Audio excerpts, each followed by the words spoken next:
All right, everyone, we're going to get started. If everyone will have a seat, I'd like to call the RTM budget hearing for Wednesday, April 9th, 2025 to order. Will the clerk take the roll? Ken Astorita, Peter Britton, Melissa Longo, Brooks Baracino, Tara Cook-Littman, Megan McCloat, Dave Rock, Here. Chris Shea, Bob Bellwinger, Mike Hardigan, Jeff Steele, Cindy Waldron, Laura Carson, Michelle McCabe, Marcy Spallier, Liz Esma, Josh Garskoff, Kristen O'Neill, Sharon Pastilli, Jay Walk, Rob Blanchard, Nancy Donnie, Eric Juniak, Alex Ocampo, Here. Steve Barretts, Laurie Galdenzi, John Kuhn, Scott Nickel, Lenny Brayman, Chris Carroll, Colin Colburn, Christine Ludwizak, Drew Georgiadis, Lisa Havey, Mark McDermott, Here. Karen Wackerman, Here. Matt Ambrose, Justin Contrato, Margaret Horton, Pierre Ratsky. Thank you. Let's all stand for the pledge.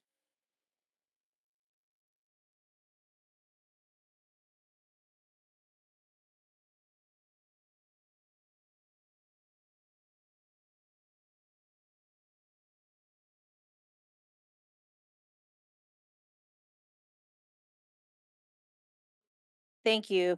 I just want to review what I said on Monday. We have a busy schedule, and out of respect to the department heads and presenters, as well as the members of this body, I've asked our members to only ask questions. We're all appreciative of everyone that's here, but we're going to stick to questions and save the comments for our actual budget vote. I'm also asking each member to stick with 2 questions per topic until we move on to other members, and we'll return to the initial member if they have further questions at the end. We're going to start out with page 54, 1270 legal. We have Town Attorney Pierce here to give us a little update on his department and answer any questions.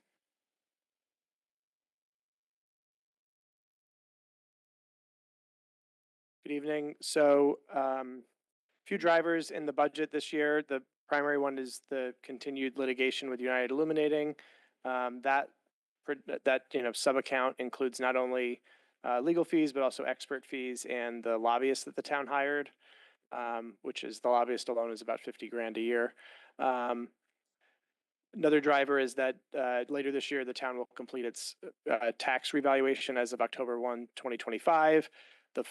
Usually in a revaluation year, there's a large number of tax appeals. Those will begin hitting the court system in the end of the upcoming fiscal year, so towards the end of fiscal year 26, with more activity as the next year or two go beyond that. Go beyond that. There's an apparent delay. Thanks. So Rob, Richard, I'm sorry. Can you mute yourself? FairTV, can you represent? There you go. And the budget overall is 825, so down slightly from last year. It includes 25,000 for charter. Charter revision is towards the end of they're getting towards the end of their work for their draft report. Draft report gets submitted to the Board of Selectmen in May, and then there's a continued process that will spill over into the next fiscal year. So I'm happy to answer questions. Thank you. Are there any questions regarding the legal budget for Attorney Pierce? In the chat, Representative Zezima, in the chat, if you have a comment, just put your name. Thank you, Liz Esma, District 4. Phil, in the current setup we have for providing legal fees to the town, how does this body make use of legal assistance, whether it's for ordinances or other matters? Well, so it's kind of a two-way street. So there's sometimes that there'll be ordinances initiated by the administration or by me in working with department heads. There's two ordinances that recently I sent over to you and to the moderator related to requests from department heads. And then it's being responsive to requests that this body makes to me, whether it's for opinions or support for ordinances or reviewing resolutions or other things like that. Thank you. So with charter revision not finished yet, would you recommend that this body have its own budget line, in the future, or changes to the charter that would allow us to have our own legal resources? I mean, that's really a policy decision. I mean, I think I don't think it's needed, but that's really a policy decision for the town to make. Thank you. Thank you. Any other question for Town Attorney Pierce? Representative McClote. Sorry, this was far away. Megan McClote, District 2. Hi, Phil. A couple of questions. Tackling off of Rep. Zesma's question about ordinances, did I hear you correctly that you have individuals in your firm that are helping draft ordinances for the RTM? No, I didn't say that. I said that there are some ordinances that sometimes ordinances, the initiative is from one of the RTM members. Sometimes it's from the administration. Sometimes it's from me. Or So when they're from you, they're drafted within your firm's control? yes, Okay. About how many of those ordinances have been drafted by your firm? I don't know offhand. Okay. The two that I was referencing is the tax collector asked for an ordinance related to certain tax delinquency collection rights that he would like to have. So we prepared that at his request. And then the second ordinance is Fairfield does not have an ordinance that allows us to fine for zoning or fine for wetlands. And these have not come before you yet, but I'm seeking that they do. Having done zoning and wetlands enforcement in a lot of other towns, fining is a very effective way to get compliance. Currently, the way we have to get compliance is I have to bring a lawsuit, which is not cost effective for the town and takes a lot more time. So that's an example of something that in meeting with department heads, it was apparent that this should be done. So we prepared the ordinance and talking to the department heads. Okay, thank you. I have one other question. I'm just going to see if any other member wants to ask a question, and then I'll come back to you. Any other members have a question for Town Attorney Pierce? Seeing none, go ahead. Do you know offhand the number of firms outside of Cohen and Wolf that you're currently utilizing on behalf of the town of Fairfield as outside counsel? Sure. So, I mean, Jim Baldwin still does work for the town. We have Rose Kaler. We have Robinson and Cole, Bircham Moses. There's a firm in Hartford. The first name is Hoops. They're doing one discrete transaction. I can't remember the rest of the names. Wigan and Dana. I may be missing one, but it's a number of firms. And if you could answer in general, compared to last year, has the utilization of outside firms increased due to increased litigation needs in our town with the amount spent? Has that increased? So quantity of firms and the amount spent, increase or decrease over the last year? I missed one. Hurwitz, Sager, and Schlossberg and Nuff is also providing legal services to the town. The number of outside firms, I think some of the firms have changed, but I don't think there's always been a number of firms that provide legal services to the town. And in terms of the amount, I mean, last year the total legal spend was over $1 million, driven largely by UI. I mean, for the current fiscal year, it's not going to be that. So I think, I think it's tracking to what the budget was. Great, thank you. One last question, if I may, but if you want to ask again. Okay. This increase, I see steadily increasing for the employee labor work. And I'm curious if that's in relation to just the timing of the collective bargaining agreements that end up needing to be reviewed, or if there's a lot of labor issues coming up. I know we had a major issue with the fire department where we had to look into major labor consequences with the fact that we had 2 chiefs and everything. Can you speak to why that continues to trend up and if you expect that to going forward? So remember, these are not actuals. These are,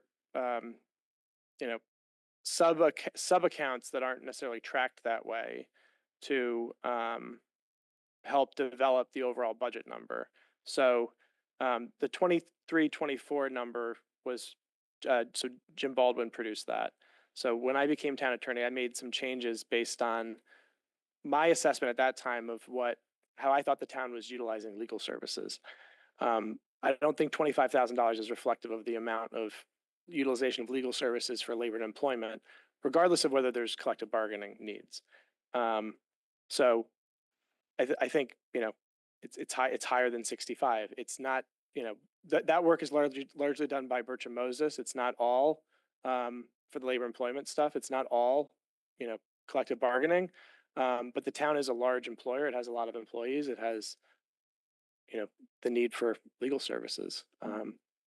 Is the increased number, though, between 24, 25 and fiscal year 26, is that related to an increased need of actual grievance reviews or No. increased number of contracts in 1 year? What I'm saying is I don't think it's an actual increase. I think what I tried to do in last year and this year is more accurately reflect what we're actually spending on legal fees. I've not reviewed 23-24 to see what we actually spent on labor and employment.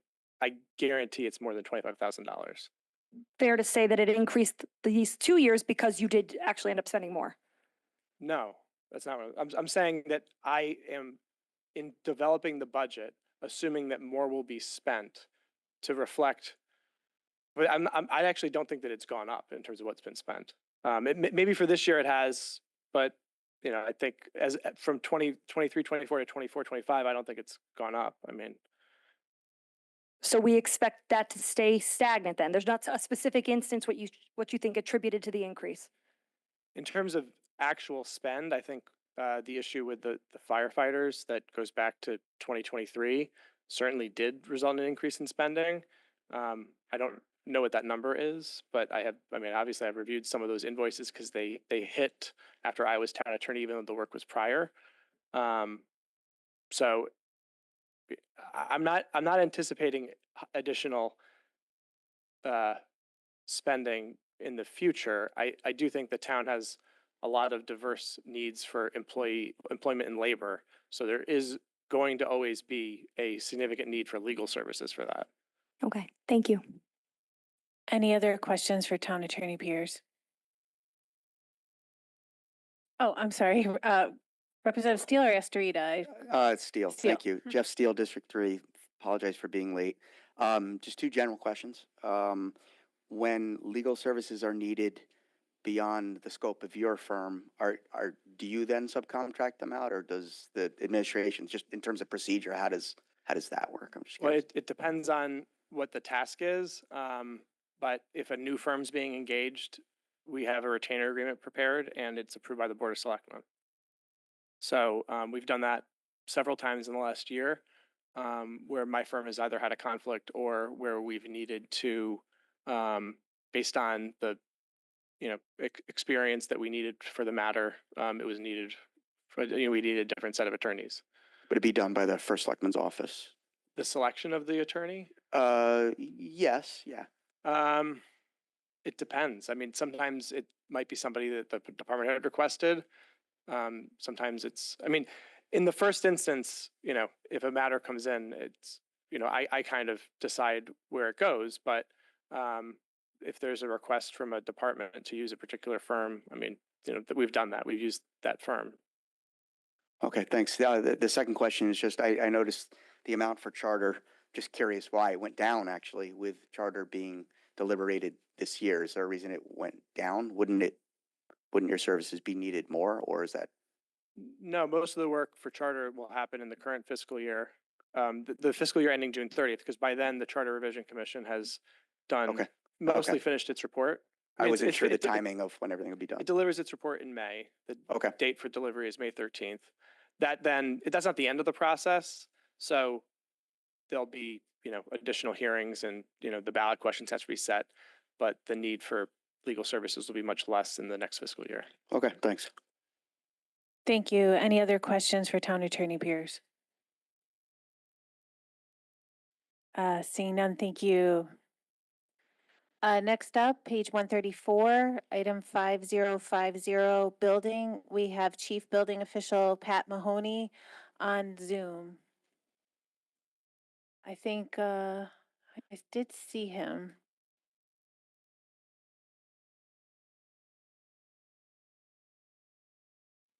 I did see him There we online. go. Oh, there you go. Welcome. How are you? I just couldn't turn on my microphone. No, no problem. Thank Oh, you. we're having some issues. There we go. All right. If you want to just give us a little summary about your department. All right. Good evening, everyone. So basically, I'll start off with the revenue, then I'll go into the budget. And if you have any questions, I'll be happy to. So this year, we did meet, or I anticipate to meet above what I had anticipated last year, which I kept it a little vague because of interest, et cetera. Building wasn't. So I did increase my revenue projection on the building side about for 350,000.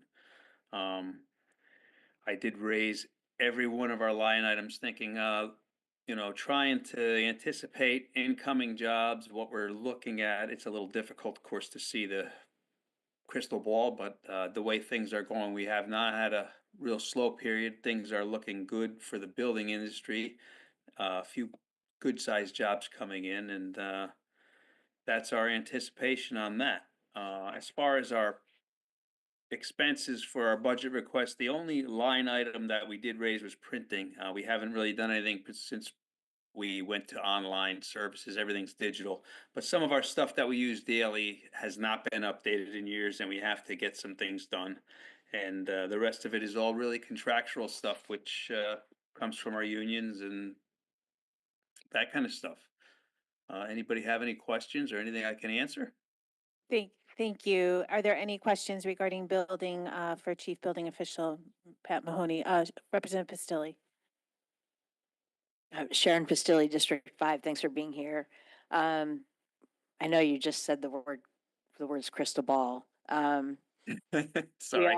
We all have tariff whiplash. If these tariffs are implemented, how do you think that would impact the building permits line? Given supply chain difficulties that might slow down the building industry.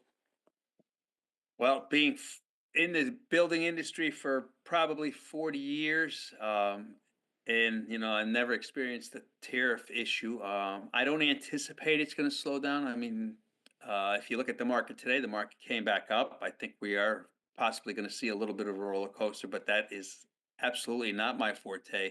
I can only tell you what I see. Our incoming permits are steady.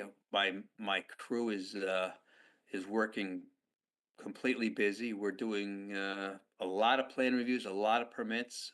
Right now, I try to look at the positive outlook and keep going, and I don't see a slowdown. I really don't. Thank you. Thank you. Any other questions regarding building? Representative Carroll. Thank you, Madam Moderator. Chris Carroll, District 8. Is the rate, I assume your revenue increase is, as you stated, more permits. Is the rate on the permits remaining the same, or is that changing? Oh, no, that's a good question. We did increase our rates a few dollars. We implemented a few other kind of fees, which have been really helpful. Not tremendously. I believe we were at $56 for the first 1,000. Now we're at 58. We went from 1326 to 1626 for each additional 1,000. Not a tremendous increase, but on the overall aspect, it does give us, a good amount. Plus, we've been super diligent on any incoming permits. We really dig down on actual cost as opposed to what people put in. So we come up with better formulas. Of course, everybody wants to pay a little less.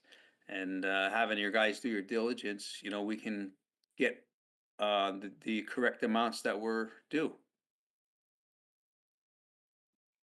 Yeah, I would just think it would, if I was doing the budgets, as I have increases in my expenses, probably want to match that with an increase in the fees. So. Yep, and we did raise the fees, and accordingly, I think we're doing actually a little better than our fees. Our budget really didn't increase dramatically, basically one line item. Okay, thank you. Thank you. Any other questions? Representative Steele. Thanks, Jeff Steele, District 3. Pat, just a quick question. In terms of building permits, I know there's probably not a definitive time, but how long do building permits take to get through the process of all the?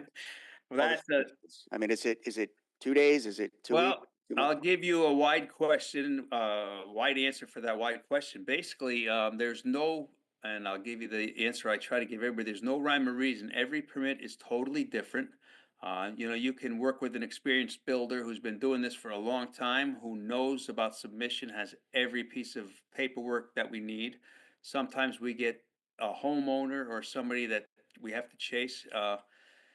And or are we in wetlands? Are we a zoning issue? So there's definitely some items that are out of our control, but we try to pretty much a basic building permit with all of our needed information. We can get them out within a week or two.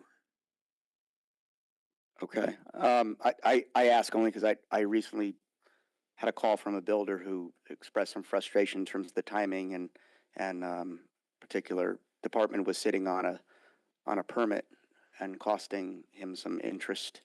And I was just curious if that happens, if Well- permits, I'm sure it Well, does there, but there again, yeah, and I'm sorry to interrupt, but absolutely it does. And I would encourage you to actually have that builder give me a call. I'd be glad to talk to him. But there again, it all goes back to, and we hear it a lot, this is taking longer. A lot of it is because required information is not provided, or, it could be another department. Maybe they have to have a wetlands hearing or a zoning compliance hearing. There's 5 departments that they go through.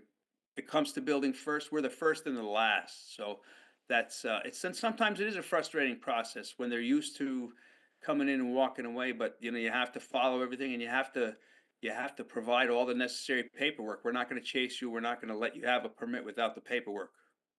okay, understood. But if all paperwork is there, it should Yeah, be week and a half. I mean, absolutely, that would, right? absolutely, Week and a yeah. half. Well, on most parts, we can have 2 weeks, and I encourage you to have that individual contact me directly. You got it. Thank you. Thank you. Thank you, Representative Estrada. Thank you, Madam Moderator. Ken Astorita, District 1. Just a quick question. In terms of the 2025 budget, how are you tracking to the 1.9 million building permit revenue number? Well, I'm anticipating approximately 350 over. Okay, so, and the reason for I'm asking, so that gives you the confidence that you're going to hit the 2.2 million budget number in 2026, right? Yes, sir. And I'll be honest with you, I really did not, looking at the beginning of the year, I mean, we all saw, interest rates are high. It's expensive to borrow money. I did not think we would have the year we did, but building is continuing, and I'm really aggressive with this, and I think we're going to do great. I think we're going to meet it. Okay, thank you. Thank you. Any other questions for building? Seeing none, thank you so much. We appreciate you, Mr. Mahoney. Thank you. Have a great night. Thank you. We're going to move on to page 38, 1110, Plan and Zoning. We have newly director as of April 2nd, Emily Harrigan, here with us for the first time, I believe. Welcome and congratulations. You have to push the button down the entire time you're speaking. I apologize. Okay, thank you so much. Thank you for the introduction, and I'm glad to be here. For our budget, the total of the non-salary related items proposed is 41,756, which is a $1,350 increase from fiscal 25. The proposed increases are $700 for the cost of paper in our large format printer. A lot of the work that we conduct now is digital, but sometimes we need to print out some of that information in consultation with the applicant or other departments. And so for the first couple years, we were able to get this large format printer from the engineering department, and they supplied us with paper, but now we have to buy that paper on our own. So that's the reason for that increase. We also have a $500 increase in postage for the increased cost for the required annual mailing for the FEMA Community Rating System program, which saves our homeowners within the FEMA flood zone an annual insurance discount of 10%. and then a $150 increase for increased costs of office supplies. In terms of revenue, we really look at a 3-year average for what our revenue is expected to be. And what we also pull in terms of revenue is also a 3-year average of about $360,000 that goes into the town's affordable housing trust fund from the $5 per thousand dollar cost of construction that we apply to new construction projects in town. The one thing that's actually not shown as part of the budget, but we have discussed with the First Selectman's office is, as many of you know, we have been granted a moratorium from the State Department of Housing for 830G projects. However, we had many that were submitted while that moratorium final decision was pending. And we are finding that the cost of transcripts, which Plan and Zoning is required to produce for projects that are either denied and then appealed by the applicant or approved and then appealed by another party, whether it's an environmental intervener or a neighbor, that the cost of those transcripts is outpacing what we originally budgeted for. So for this fiscal year, for example, we have about $4,000 left in that account. And we are finding that some of the hearings are more complex. They take more nights of hearing, and we're looking at per project being appealed anywhere between $3,500 to $5,000 in transcript costs. So we are going to try to do our best to figure out where to find that money for this year. But for next year, we may need, in consultation with the First Selectman's office, we may need to request additional funding for that line item. In next year's budget, it's indicated as a $9,000 line item. We have, amongst the projects that we have pending, we estimate that we could have 7 appeals filed next year. And so we assume that we might need about $25,000 more in that budget line item for next year. Thank you. Representative Georgiadis.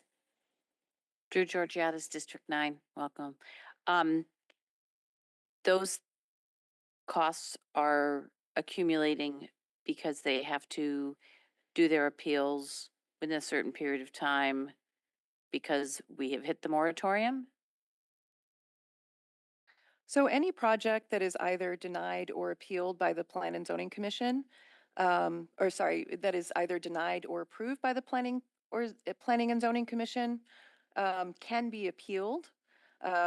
And so we follow the statutory requirements for all applications, whether it's an 830G or whether it's not an 830G. It is just our expectation that the 830Gs tend to be more litigious. And so we are expecting more appeals based on what we are seeing in terms of neighbor participation in these meetings, applicants' desire, given the pressures for additional housing within the community. So we're seeing appeals on both sides, and I think we just need to be prepared for those additional costs. And appeals because they can't reapply because we're now in a moratorium. Is that correct? It's an appeal that's allowed within the statute. Right, but if they let the appeal, then they wouldn't be able to reapply. That's correct. Well, they could, to clarify, the moratorium doesn't restrict them being to make an application. It restricts them being reviewed under the statute. So there's not the same threshold that the Plan and Zoning Commission has to meet. Thank you. Thank you. Representative Carson. Laura Carson, District 4. I must have missed something. Where is that line item? Is it somewhere I'm not seeing it? Sorry, that line item is within fees and professional services. Let me get that exact number for you. It's under 53,200. Thank you.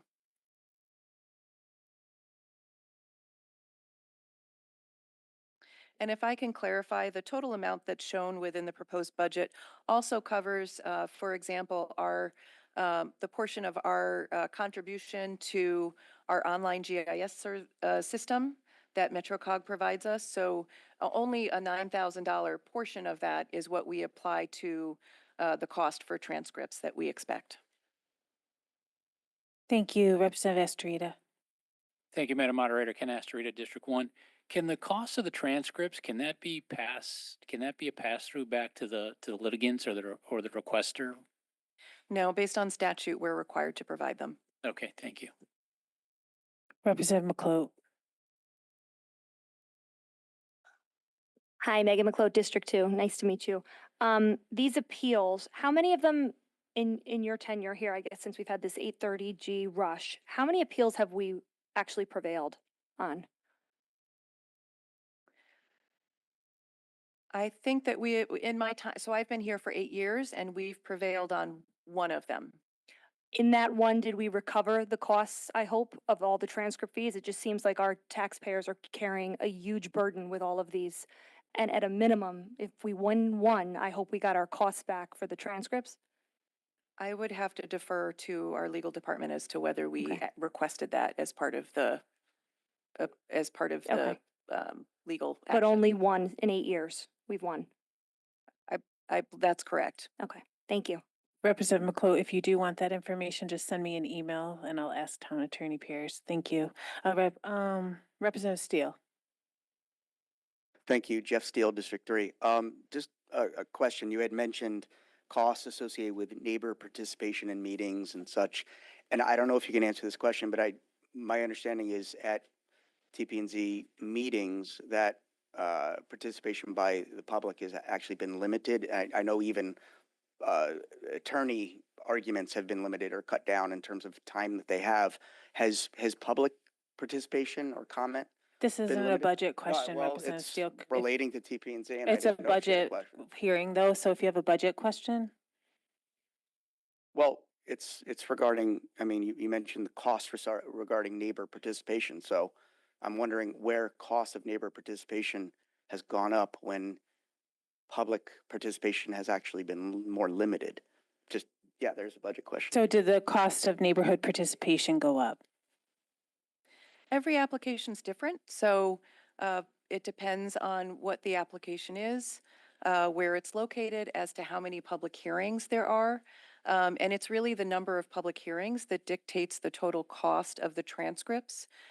So for example, we had an appeal for the proposed Porsche dealership at 2190 Post Road. That was a 4-evening public hearing, and that was $5,000 in transcripts. So it just really depends on the length of time within a meeting. For Plan and Zoning Commission meetings, there can be 3 items on an agenda. So if it's just an appeal for that one particular item, sometimes that can be an hour within the process for that one meeting. And you know, if there's public that is engaged in the application process, they're always given an opportunity to speak. So if there's 10 members of the public who would like to speak, they're given that opportunity, whether they're remote or in person. And so it just depends on the application. So I can't really Understood. specify. But that amount of time that they get to participate has been changed or reduced, has it not? The Plan and Zoning Commission discussed that potentially, but they decided not to pursue it. Thank you. Any other questions regarding this item? Representative Donnie online. Thank you. Hi, Emmeline. I have a question regarding the transcripts. How are they captured? Is someone actually typing them in, or are we using technology to capture them? So we send the recordings of the meetings to our transcriber, who then has to provide verbatim minutes. And have we looked into possibly a streamlined technology, like AI? Because right now this is being AI transcribed. I don't think that that's currently permitted, but I would have to double check that. I don't know if Betsy, you know the answer to that? Okay. I'm just saying that might help reduce the costs. Yeah, I don't know that statute presently allows for that, but that's certainly something I could research. Thank you. Thank you, Representative McCabe. Michelle McCabe, District 4. Congratulations. Very excited. I have two questions. The first one is you mentioned that $5 per 5,000 for particular projects that then go into the Affordable Housing Fund. It's $5 per thousand. Oh, per thousand. It's Yeah. even better. Okay, great. I'm curious, how does that compare to other communities, in our area? I think that, that was our initial fee that we have implemented. I do understand that there are some towns who charge a little bit more. But for us, I think it has produced a reasonable amount of money for our Affordable Housing Committee and our, and Mark Barnhart, our Director of Economic and Community Development, to be able to purchase properties for, to hire a consultant to do our affordable housing plan. So I think that we've been able to use the money well and wisely. I guess it would really be a conversation with Mark to follow up and to see what the fees are at this point around communities in our general Fairfield County area, because I think that's really what's comparable. I do think some are higher. Thank you. And then my second question regarding the appeal process. You mentioned that anything can be appealed, and I'm assuming that, I don't know if you have some sort of percentage breakdown, even just off the top of your head, but I'm assuming that there's certainly a number of appeals that happen that are not 830G projects, correct? That's definitely correct. Have a sense of like percentage wise, is it like a 50-50 split? Is it because I know that there are more projects that come through town that are not 830G than 830G ones. It really just depends. We don't have any way to know until we get the legal appeal. So sometimes we think a project's going to proceed without an appeal, and then it gets appealed. So we just don't have any way of really knowing. I would say it really varies. Thank you. Thank you, Representative McCabe. If you want Mr. Barnhart to answer that question, just send me an email. Any other comments regarding planning and zoning? Seeing none, thank you so much for coming before us today. We appreciate it. Thank you so much. Moving on, page 147, 6010 Health. We have Director Sands Cleary online. Oh, I don't know if I see him, but I know he was there. And I'll just wait and hope he gets unmuted in a minute. So actually, I'm going to present for him. Oh, perfect. He was online, though. I think I did see him. Yes, and I think he's there for moral support and to help answer any questions. Wonderful. If you could just announce to everyone who you are. And yes. Yeah, so my name is Dr. Santina Duranco. I'm the Assistant Director of Health for Community Health, and I'm currently the Acting Director while Sands is relaxing on the beach.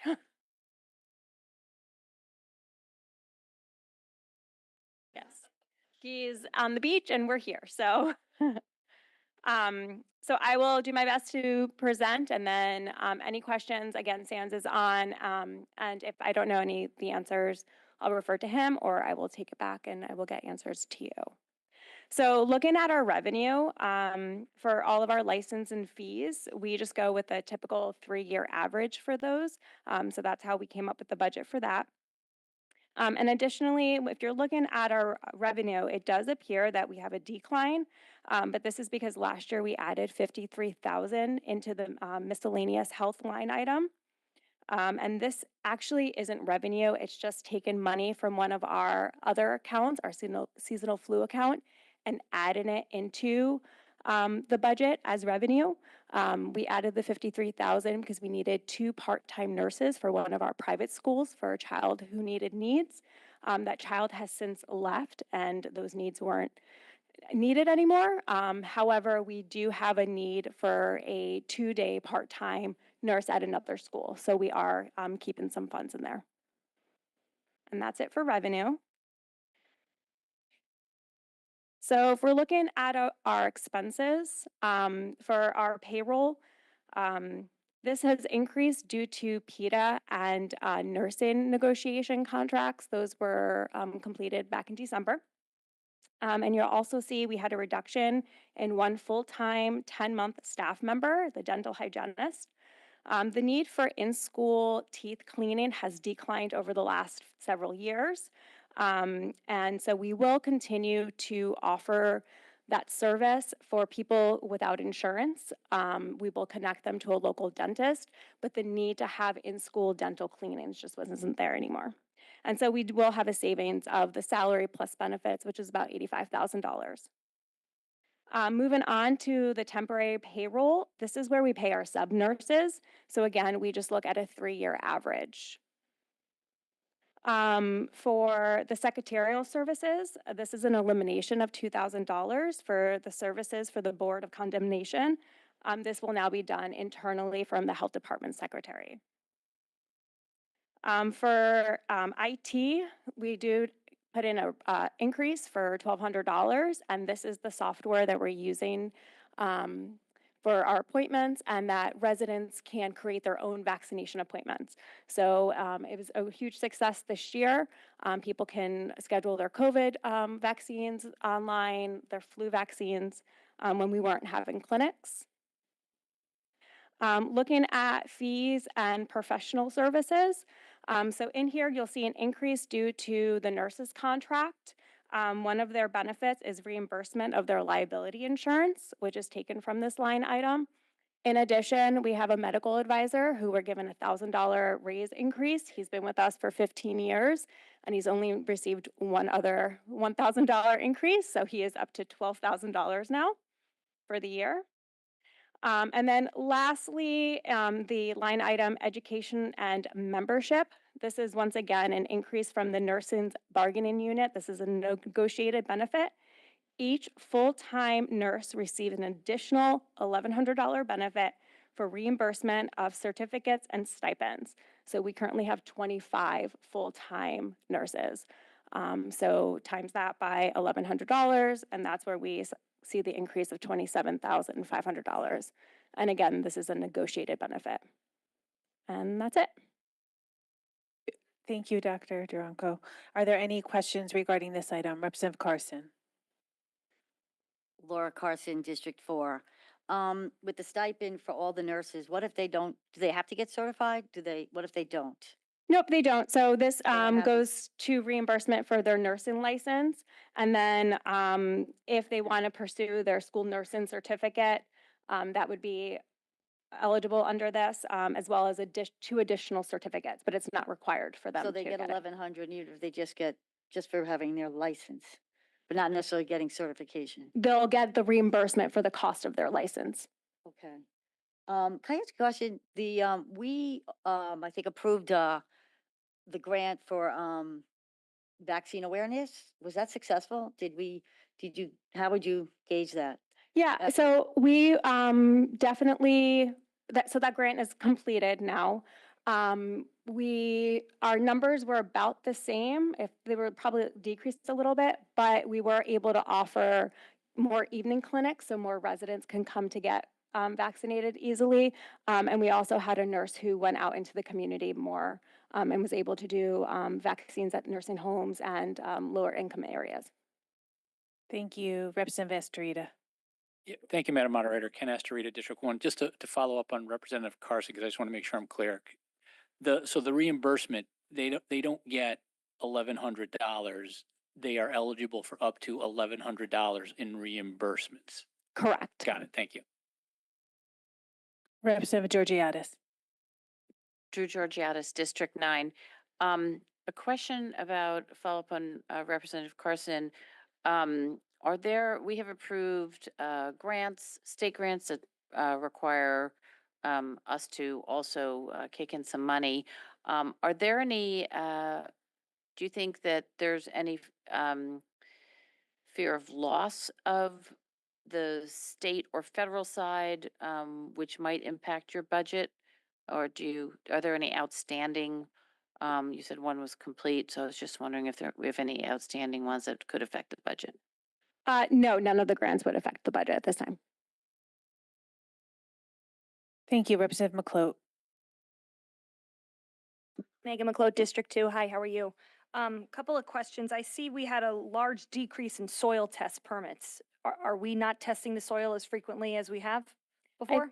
I think that just goes based on demand, so they just use the 3-year average. This, And that's for like septic installations and stuff. Yeah. the food supervisory certification line item. So the large increase, right? 132%. Can you speak to what that is? Again, they're using a 3-year average. I don't know, Sands, if you're eligible to answer that question. Sure. So we offer classes in for food managers if they're required to have a certification. And so with that, I would say on that particular line item, again, we've gone, if you look at the past 3 years actuals, that, you know, it kind of varies. It's gone from 3,000 up to 5,000,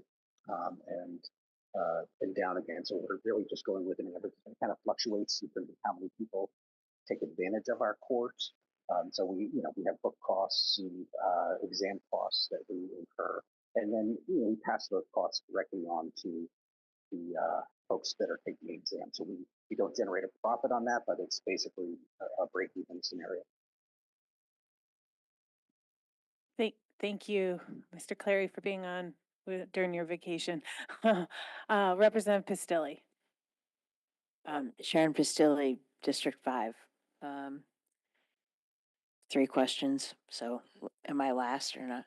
No, I know, but is anybody else? Okay. I have one more. Oh, okay. Okay, thanks for being here. The first one is you had explained the dental hygienist that we no longer have that person. And I'm sorry if I didn't catch it all the way. Could you repeat, like, so how are we handling people who need hygiene, like dental cleanings at school? Yeah, so she used to do in-school dental cleanings, especially for those who didn't have health insurance or were on the state insurance. That need has drastically decreased over the last few years. When we surveyed at the beginning of the year, only about 12 families were interested, and they all actually had health insurance or dental coverage. So the need to do it in the school wasn't necessary. So anyone who doesn't have health insurance, either they contact us or through the school nurse, we will connect them to a local dentist if necessary. Okay, got it. Thank you. And then could you explain, you said that we reimburse nurses for their liability insurance. Have we ever thought about getting our own policy for these nurses and sending it out to bid so it would be cheaper? I don't know. That is a negotiated benefit in their contract. It's in the contract. Yep. Okay. All right. Thanks. Thank you. Anyone else who hasn't asked a question yet? Seeing none, I'll go back to Representative McClote. If you could just explain again, I know you said we negotiated a term with the contract to reimburse for licensing fees. Obviously, they re-up their licenses at, what is it, every 5 or 6 years or something, but I assume that's happening in coordination moving forward for the next contract year. So we don't know how many are going to re-up at the time at which it comes due. So how did we budget for that? Are you talking about the nurses? Yes. It's a yearly renewal. So we're agreeing to reimburse their license every year, all the registered nurses that are licensed. The 25 full-time nurses, that is their negotiated benefit in their contract. We don't hire any nurses that are pre-licensed, right? Meaning that before they get their license, we're not reimbursing anything for them to obtain their initial license. We're not paying them to I'm sorry, can you say that again? We're not hiring anybody before they're licensed. Correct. Okay. No, yes. Okay, thank you. Sorry. Thank It's been a long day. Representative Pistilli. Thank you. So when we saw the COVID-19 pandemic hit, obviously we had, budget repercussions because of vaccinations, like having vaccine clinics. And I can't remember exactly what the impact was. Given the current measles outbreak, is it possible that we're going to see a difference in this budget? Like, do you see a need for us to be vaccinating with, MMR in the public, or, because this outbreak is starting to get out of control. Any color on that and how it might impact the budget? I don't believe it will impact the budget at this time. Thank you. Any other questions regarding this item? Looks like not. You did a great job. Thank you very much. Thank you, everyone. We Have a good appreciate night. it. Thank you. Moving on, we have the Board of Ed. We're going to move to the Board of Ed book. Board of Ed is found on page 196 of our budget book, but we also have their own budget book. Here we have Superintendent Mike Testani. We have Chief Financial Officer for the Board of Ed, Courtney Laborious. And we have Board of Ed Chair Jeff Peterson to give us a little update and then to ask some questions. Welcome and thank you all. Sorry. Oh, you have to push that button down, sorry. Thank you very much. I appreciate the time tonight. We do have a presentation. I'll try to go through it quickly because I know you have a lot on your plate. So I just will go through the highlights. So I don't know how you'll view it behind you, but, oh, sorry. I have it on my computer too.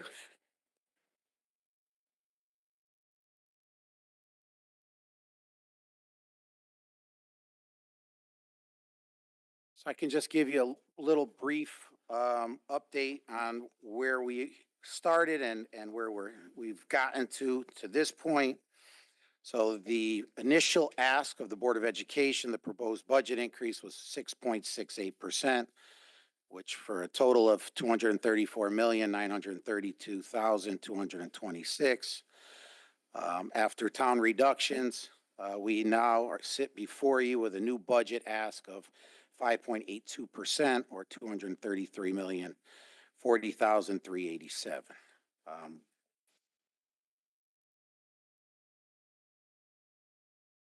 It's kind of the budget timeline. The Board of Ed budget, as I mentioned, was $234,932,226.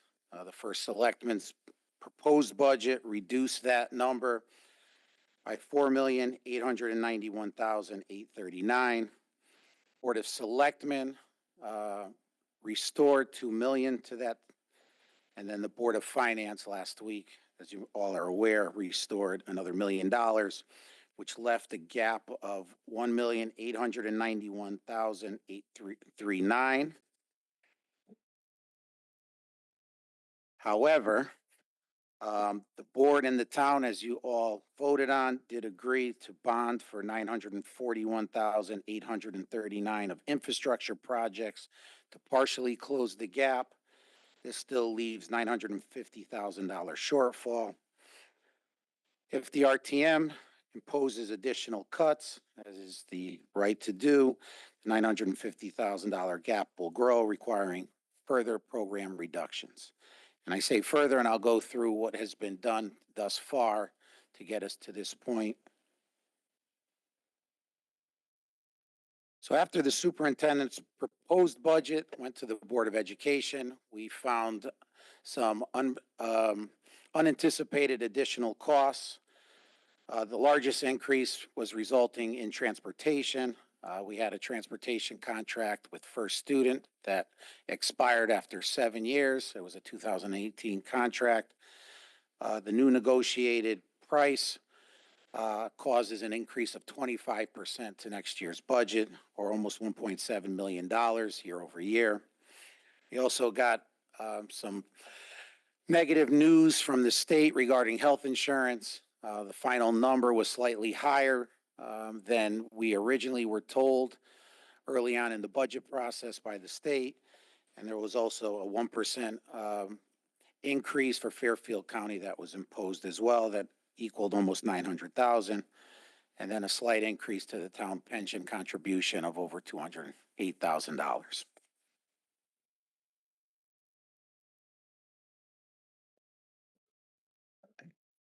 Fixed costs are driving the budget increase. This is a status quo budget. There are no new initiatives, no new staff members. So that 6.25% of the 6.68 were fixed costs that were essential and unavoidable, mainly due to contractual salary and benefit obligations.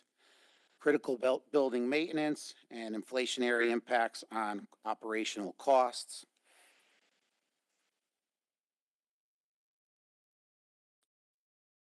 We've also seen some unexpected maintenance costs for aging buildings that are critical, which leads us to a little bit of exposure in this budget since we did reduce the maintenance line as part of some Board of Ed reductions before it went to the Board of Selectmen. So we totaled a little over $285,000 in unexpected costs that came out of this year's budget from maintenance. These are things that happen annually, so again, it leaves me for a little bit of pause with the $950,000 that's still sitting out there, that we are exposed to some maintenance exposure for next year and unexpected projects that we may need to return to the town for if those occur. Again, tuition costs for specialized programs, support needs and essential expenses for special education, transportation, and labor, and the health insurance are major drivers that are unavoidable costs and service needs for the budget. Preemptively, the Board of Education did reduce over $2 million in savings. We reduced 9 FTE at the secondary level, which saved the district almost $1 million. We cut $574,000 in technology spending that will have to be carried out in future years. We phased out the rollout of our new world language curriculum, which will save us $356 in next year's budget. That will carry over to the following year. And again, we reduced $250,000 in our maintenance budget. Again, because of the unexpected projects that do pop up annually, that $250,000 leaves us exposed to next year and not having any monies to cover any unexpected costs. The huge driver here are salary and benefits. 4.73% of the costs are teacher compensation, contractual obligations, and increased cost of health benefits.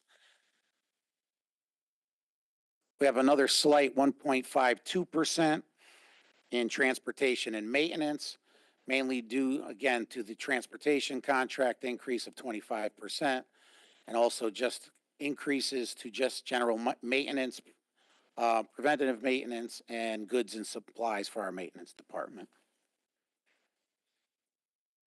Due to some cuts at the state level and some increases to out-of-district tuitions, as I'll show later in a slide, we are experiencing about a 0.5 percentage point increase in special education costs in the coming year.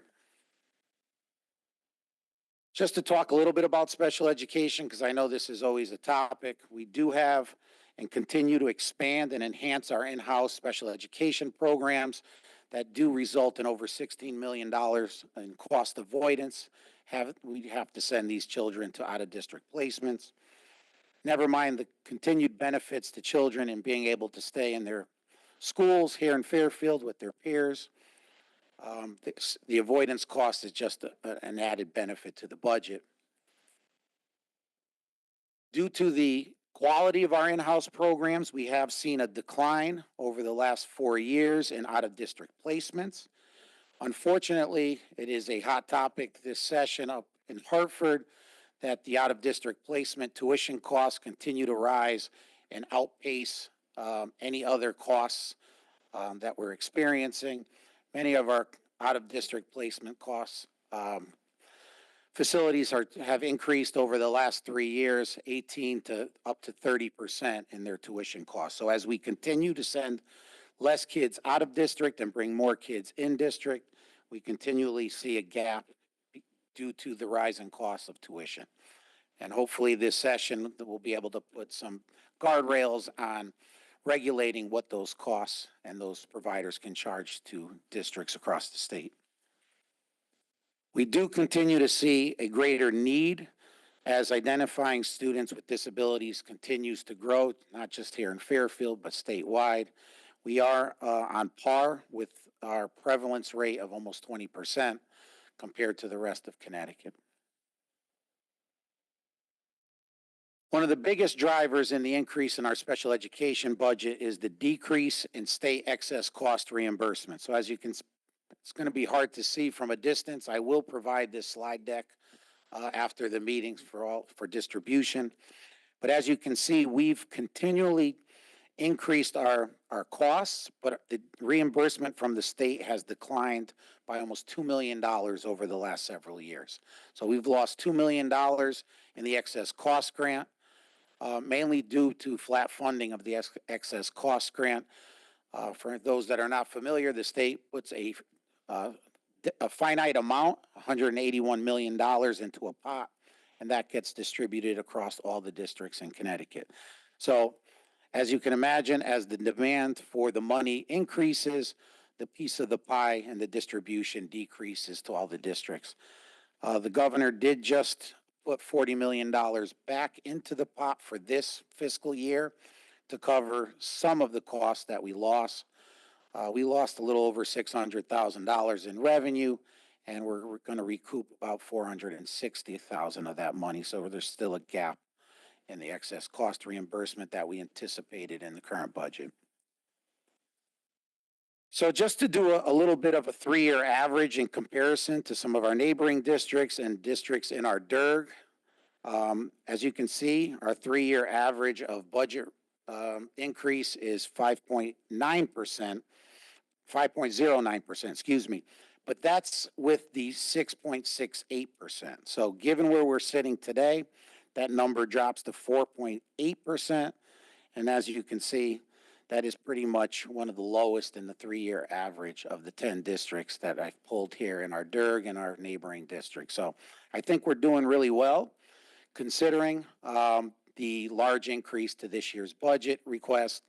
But when you average it in with the last 2 years as well, we've done extremely well as a district in trying to reduce costs and be fiscally responsible to the town. Briefly, I'll just go, I don't think I need to tell everyone what comes from our investments in public education here in Fairfield: high academic achievement, successful art, music, and sports programs, and our children who are prepared for all the opportunities to be successful in life. Skip the next one.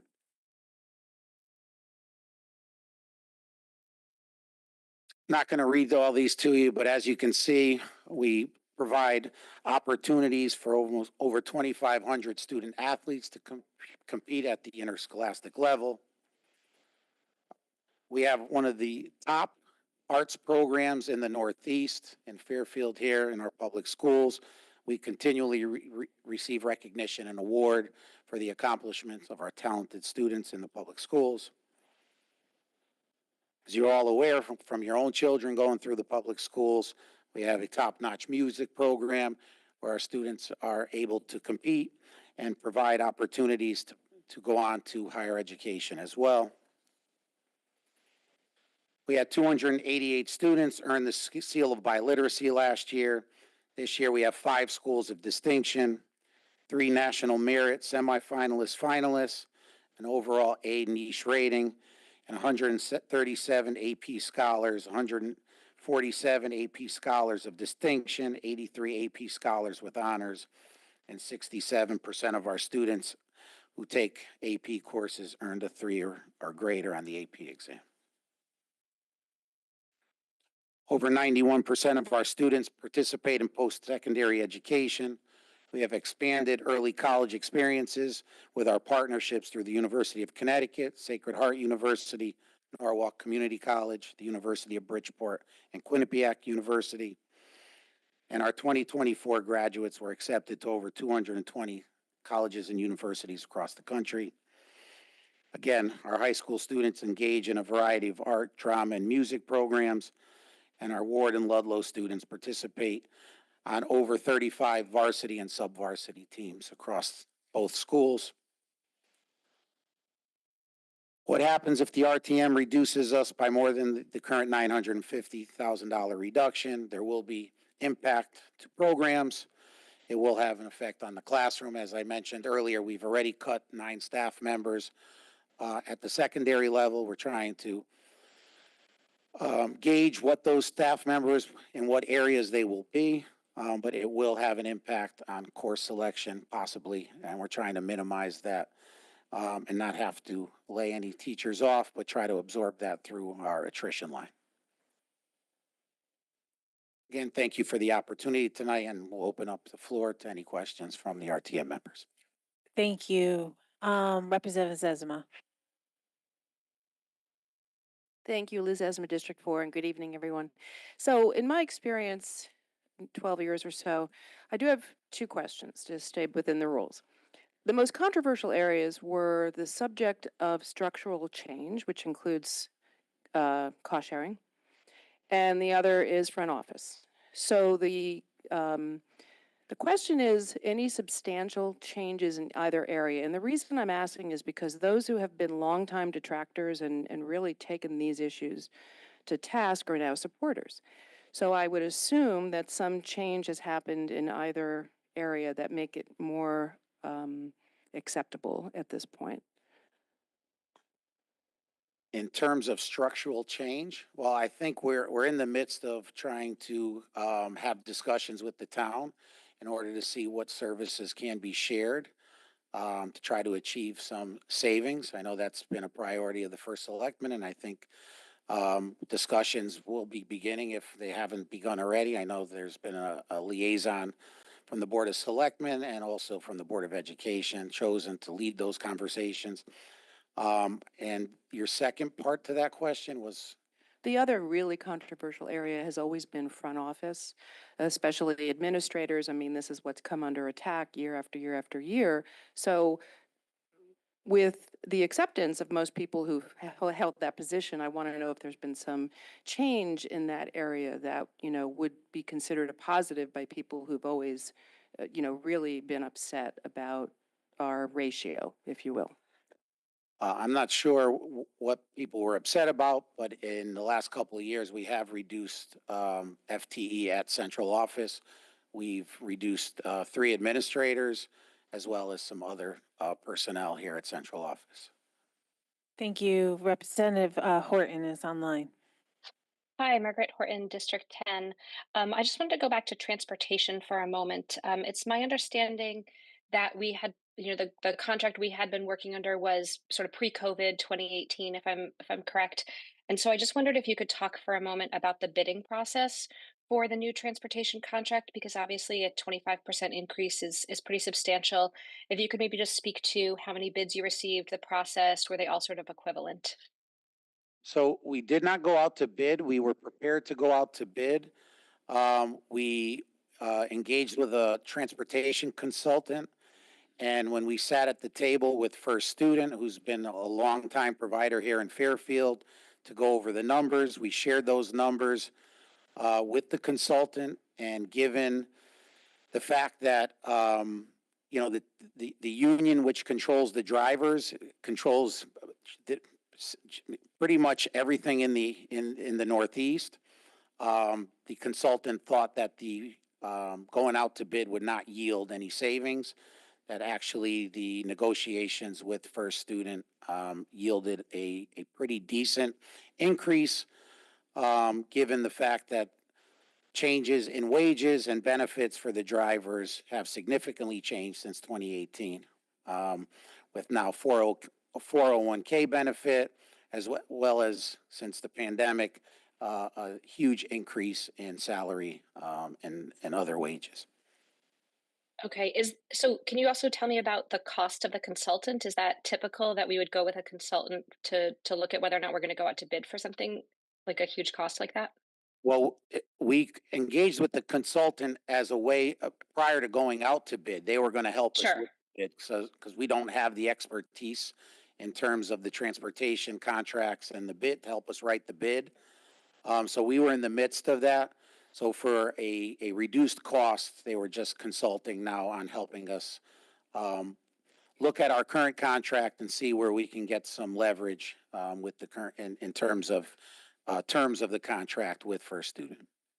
Mm-hmm. And what was the cost of the consultant? Well, initially the cost to go through the entire bidding process, I believe, was $30,000. It is significantly less in the capacity now that we're using them. Okay, thank you. Thank you. Representative Carson. Laura Carson, District 4. I just want to go back to January of 2024 when we approved the teacher's contract. And I just need clarity. And I went and looked at the meeting, and Representative Astorita asked you about the $4 million increase and how that will impact the budget, school's budget, different aspects of the budget. And you had said to us that you see no impact on the budget. You do not, and I wrote it down, you said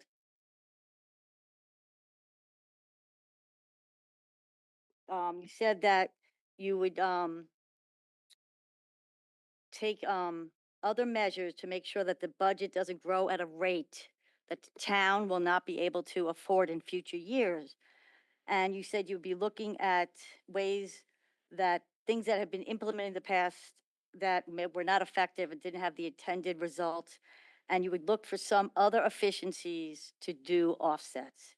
So going back to that year, I just want to know what you did prior to this year in anticipation of this huge, those teachers' contract increase. What efficiencies did you find that would offset a lot of this increase, which you said you would not impact our budget? Thank you. Well, if you saw the averages, minus the transportation and the health benefits, we would have been the lowest in the area and the lowest probably in the DIRG. So I think we did do a good job. We did evaluate every program across the district. We eliminated software and other programs that hadn't been used or had very little usage. We went into allocation of paraprofessionals in classrooms. Some of the things that we just couldn't avoid was, again, the increase in health insurance, the increase in transportation. I think the money is well spent on the teachers because we've seen a huge decrease in teachers leaving the district. Right now, we have no vacancies. Some of the increase to our budget is unavoidable when it comes to some contracted services. Again, I highlighted the fact that we continue to see, as we've done, and we're committed to bring more kids back from out-of-district placements, but we don't have control over the tuition costs of the facilities that the kids do sit in. This could have been a much higher ask overall had we not looked at the district from top to bottom to make adjustments. So I wouldn't put this on the teacher's contract solely. From the first time that I sat before this board and the other boards, I did warn you that the teacher's contract was a very poor contract and that we were going to have to pay at some point. And I think we're in a fair range now. We haven't closed the gap completely with other districts, but again, I think we've set up a structure that teachers are being compensated fairly, and they're staying with us. Okay, so the teacher's contract had no impact on this. So it's just purely transportation, health insurance, and the pension. Well, if you take away the teachers health have- insurance, Well, health insurance is every year you have to face volatility in health insurance. And you knew you had to renew a transportation contract from 7 years ago, knowing that there are going to be, it's been inflation, increases in no one could have wages. predicted You 25%. didn't think it would go, but you knew it could possibly go up. So I'm just wondering. We did. We anticipated 5%, 6%. Okay, so it's basically just those three things, not the teachers. And right after you spoke to us when we renewed the contract, this is when you made all those changes? Not this year, prior to, in 24, you made all these changes. No, we've been making changes all along the way because, again, Starting then when you told us that, right? at 6.68%, we were still a 3-year average of just over 5. Given where we're sitting today, we're under 5. So if the additional cost didn't come in, again, we would have been the lowest, and that takes into consideration all the post-COVID money we built no fiscal cliff here in Fairfield. I think we've done really well. When you consider 3-year average of less than 5%, given the costs of everything that we're facing across the country. I mean, we're just talking about building permits and what's that going to do? We have maintenance, preventative maintenance. We have projects year over year for our buildings. We have 17 buildings. So I think we've done really well. Okay. Thank you. Representative Pistilli. Sharon Pistilli, District 5.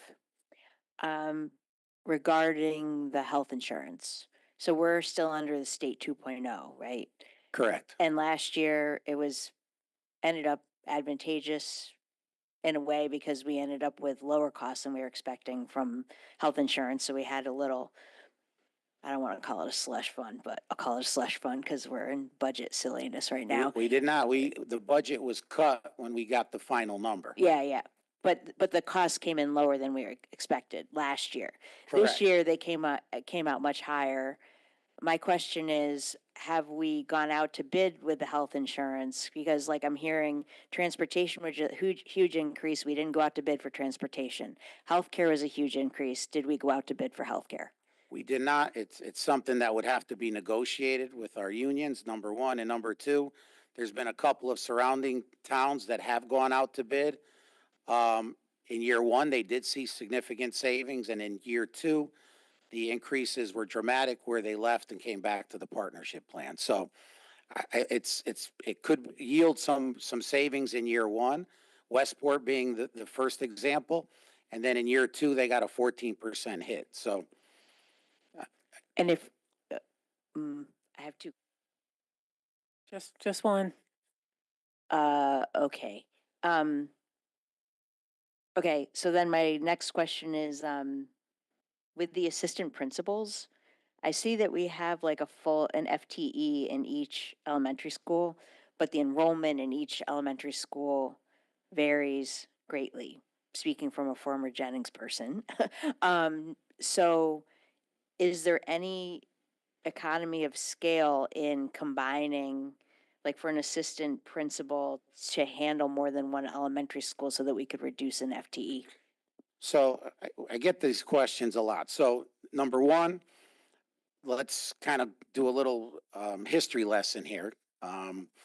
Prior to them being assistant principals, there was one EPF, it was called, in every elementary school. It was a teacher leader, and each school had one.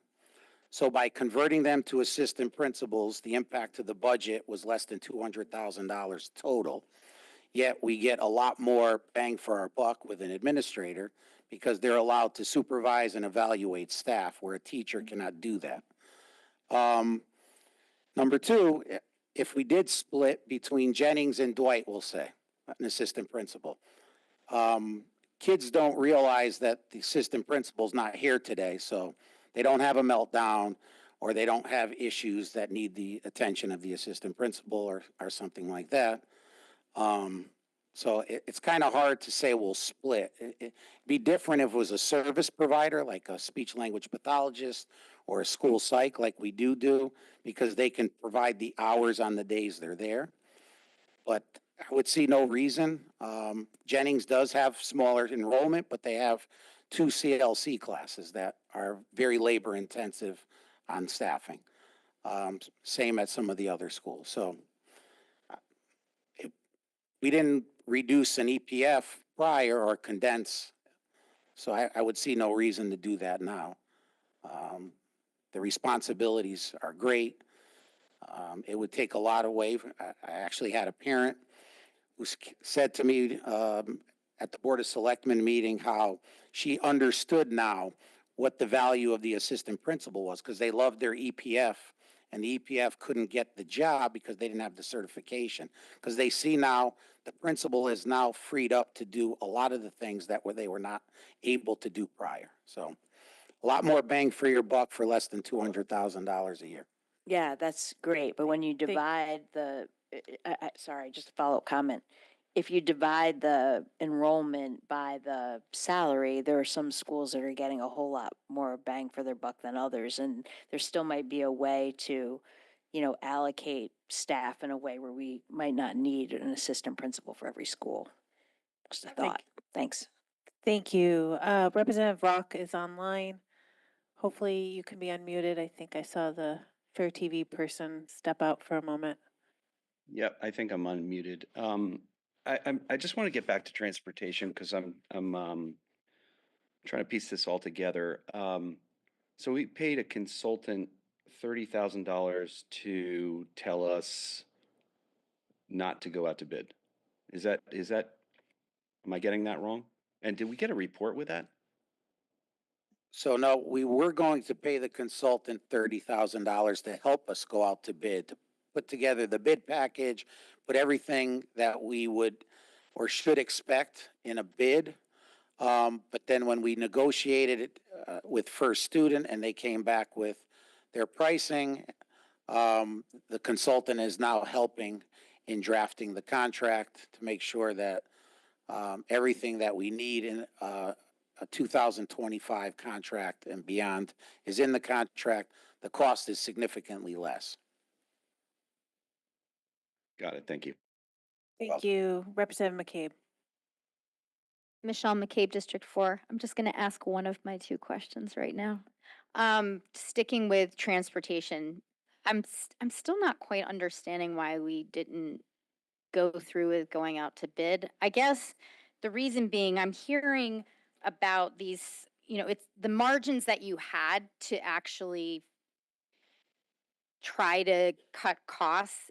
As you explained, there really wasn't a lot available to you, like the insurance goes through the unions, et cetera, et cetera. It seemed like transportation was an area where there, not only just to try going out to bid to see if there was any opportunity, like it feels like there was nothing to necessarily base a 25%. I understand with the drivers, et cetera, but it just feels odd to me to not have made sort of, I don't want to say made the effort, that's not what I mean, but like done everything possible in this one particular cost center to see if there was any opportunities to reduce it. Understood. There was some risk as well, given the fact that First Student's been embedded in this community for over 2 decades. The risk would be then getting another company possibly set up and ready to roll on day one. That's one of the concerns that we had, is that we may have saved a couple of dollars, which we were told probably not. If anything, it could have been a little bit higher. But the risk then of not providing the quality of service to the children on day one was something we didn't really want to gamble with at this time. Understood, but I mean, you might have even gotten a better negotiation with First Student, is that right? First Student, if you had other bids and could go back to them even and say, so I'm just, again, I understand there's a risk, but I also know that we go out to bid for stuff and for transportation all the time. And it just feels like we might have even had an opportunity for leverage that was missed. Well, if we went out to bid, we could have possibly gotten First Student and it could have been higher. I've talked to other superintendents in the general vicinity, and going out to bid is not yielding many bids for transportation. Not at all. So I think most districts are trying to negotiate with the current providers, knowing that there's not a lot of contractors out there that are willing to bid on new contracts. Thank I mean, you, Representative the Georgiadis. Teamsters represent all the drivers, so we're not going to get. And then if we get a new company, where are they going to get the drivers? They're just going to get the same drivers at this. You're correct, but then we can't go back to First Student. It's not going to provide us with any leverage. I'm going to move us on to another topic. Representative Georgiadis. Drew Georgiadis, I have 2 questions. One is, again, transportation. The hiring the consultant, when you knew that all the drivers were in New England were under the Teamsters, as you just said, that is interesting to me, to hire the consultant and then not use them. Could you tell me the length of the transportation contract that you negotiated? You paying the 25% increase, how long is this contract for? We're negotiating a 5-year contract. And we are using the consultant. They're helping us make sure that the terms of the contract and they're helping with all of that. Okay, thank you. I also just wanted to ask you, you keep talking about the 3-year average. Our taxpayers pay annually, and the 3-year averages can say one story or another. And with the ARPA funding that was around for the last few years and would obviously bring some districts down, some districts up, depending how much ARPA funding they went in. I'm not sure. Can you explain why you continually talk about the 3-year average? Because it's relevant given the fact that we could have mismanaged or created a fiscal cliff with the ESSER money, and we didn't do that. We've maintained. I don't believe you would have done that, right? You have the best interest of the town in Correct. But the 3-year average is indicative of that, because if we had done something if we had built in operating costs with the ARP ESSER money, we would see an even higher ask in previous years as well. Right. So I'm asking why. Can we just talk for the 1-year average? Because it was a very high ask, the percentage. So Correct. We had several contracts that came due all at once. We had the teacher's contract. We have a new administrator's contract coming up that you all voted on as well. We had an increase in paras, you're all aware of. The paras, the year before, mid-year, we negotiated and gave them a significant increase. We have health insurance. I mean, we're not unique to this. So to be able to keep the average at less than 5%, I think is pretty significant. thank you. Representative Britton. Thank you, moderator. Peter Britton, District 1. So I'm going to take this in a little different direction than transportation. And these are sort of broader, bigger questions that I've just sort of had on my mind. The first one is, in reading all of the news about the National Department of Education being basically closed down or eliminated in some fashion, we don't know exactly what yet. Will that have an impact, trickle down to us here locally, is question number one, right? Secondly, on again, sort of a broader note, I see that the rankings for the Fairfield, like high schools, come in around 15, 16 in the state. Is there any sort of little bit of a summary or some way to improve that? What would you do if we were to, take an initiative to get ourselves in the top 10 within the state of Connecticut? Is there anything in particular that we as a board here, I think, should know for this year, next year, year after, how we can, go knock on doors and tell people we're in the top 10, right? Well, I think one of the things we have to be cognizant of, any of the schools that, however they determine their rankings, are in towns with one high school. I think it's something to be said when you have two high schools as well. So I think, you have different characteristics of both, but I don't look at those rankings. I mean, we try to do the best we can. We constantly strive for improvement from all our elementary, middle, and high schools, and we'll continue to do that every year. But how to get into the top 10, some of those districts, as you probably read the names, are significantly wealthy districts.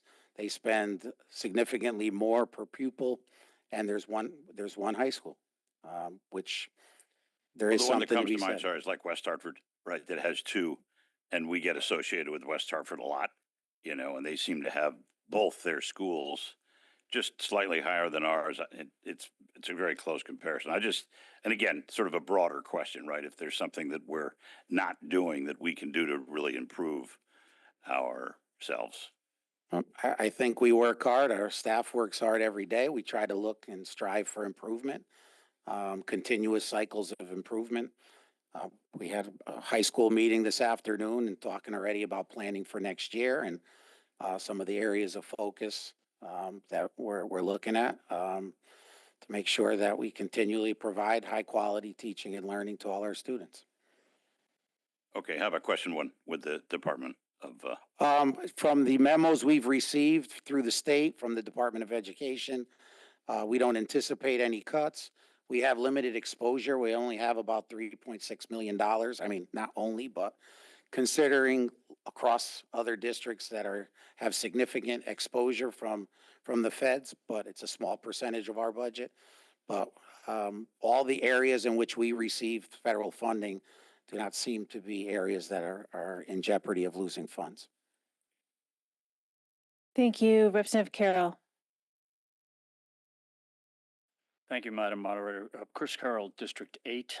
Thank you for answering my questions last week, by the way. Two questions for you. One is when you showed, and I should have brought the information with me, when you showed the average, the 5.09, there was a number of districts that were in that comparison. And I have this vision in my mind when we were talking last January about the teacher's contract. The list of, there were more districts included in that list, and there were different ones.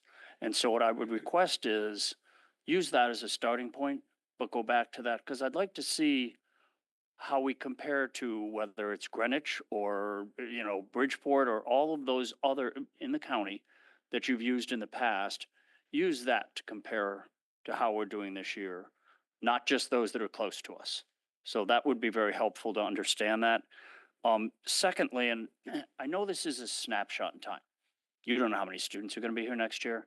So this is a snapshot in time, but one of the things I find fascinating, and I come out of 45 years of business, we would never look 1 year at a time. And let's see what happens next year and surprise the hell out of the first selectman with our budget. What is the budget going to be? What can you anticipate with a snapshot in time over the next 3 to 5 years? You know what transportation is. You know what teachers' contracts are. Health insurance is going to go up. We know that. Can you provide us so we can anticipate and try and understand the decision we're making today? How is that going to parlay into the future? What will the increases in the Board of Education ask be over the next 3 to 5 years? Is that something that, and if not, we can help you? I mean, we can do some predictions, but I mean, special education is a big unknown. You showed us a trend line. I showed you a trend. Let's assume as a snapshot in time, right, that trend line continues. Enrollment continues. I just think it's worthwhile and a benefit to the town to be able to anticipate what that's going to be. It's 60+% of our budget. Yep. And this process starts in the fall. We're 6 months away from starting again. I think it would be really beneficial to the town to understand what's going to happen as we move forward. It's not that hard to do. Well, there are some unknowns because we will start up next year in another teacher negotiation. And we don't know where that's going to land in the future as well. But we will have an idea in the fall where we're at based on the staffing that we currently have, that we will have, what increases in salaries will look like. We will have an idea in transportation. We are looking to see how we can make some adjustments and get some savings in transportation. The one thing I would say, and I mentioned with the Board of Finance, is that we should probably fully fund special education and not rely and try to hope and pray that we'll get excess cost from the state of Connecticut. This way, whatever revenue does come back in excess cost can go back to the town, rather than we sit and wait and then we get cut and then we're scrambling for whatever that deficit. Like this year, we were cut $620,000. We got $460 back because of a push from some legislators in order for the governor to sign on, but we can't rely on that. That was 1 year money for this current fiscal year. That money is not coming next year. And that money could be reduced again based on what those out-of-district costs are going to be statewide. So we don't have any control over that. We will have an idea of the contract with tuition, with transportation. But again, special education is the wild card.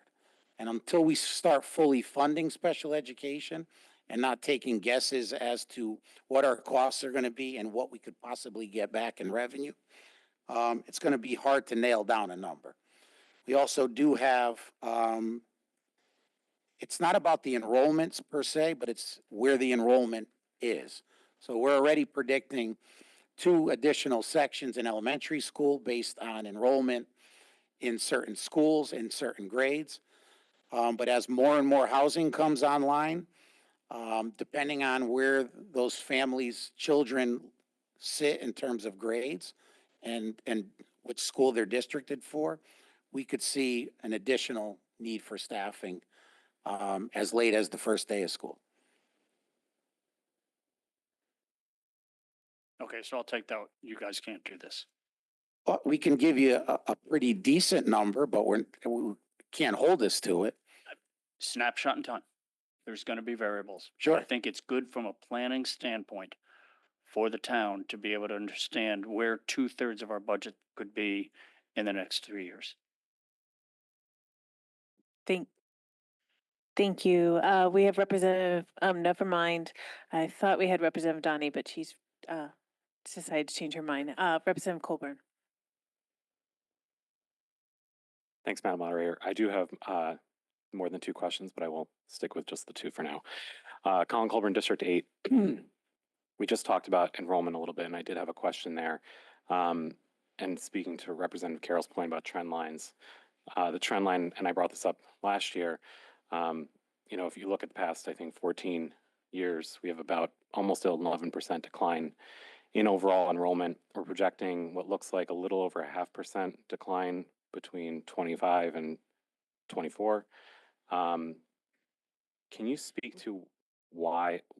What's the reasoning for that that decline in enrollment? I'm curious what you all think is the reason for it, given we have had population increase in that same time period. What's causing the decline in enrollment? Yep. That's a great question. I think there was a dip in childbirths during the pandemic, but we're seeing that trend kind of change. We're seeing a lot more of our staff. And I've talked to colleagues around the area of more and more people out on maternity leave. We've experienced it here over the last couple of years, where we've seen over up to 42, 43 staff members, teachers go out on maternity. So I think there was a slowdown in births. But we will see in certain schools over the next 8 years, we're going to be busting at the seams. So that's gonna have an impact as we move forward. So that's the reason for my question, is because when we look at projected enrollment between 24 and 2031, you guys are saying it's going to completely flip, and there's going to be a 3% increase. So I'm curious why we believe that's going to happen after a pretty long trend line, especially if we don't know why it's been declining.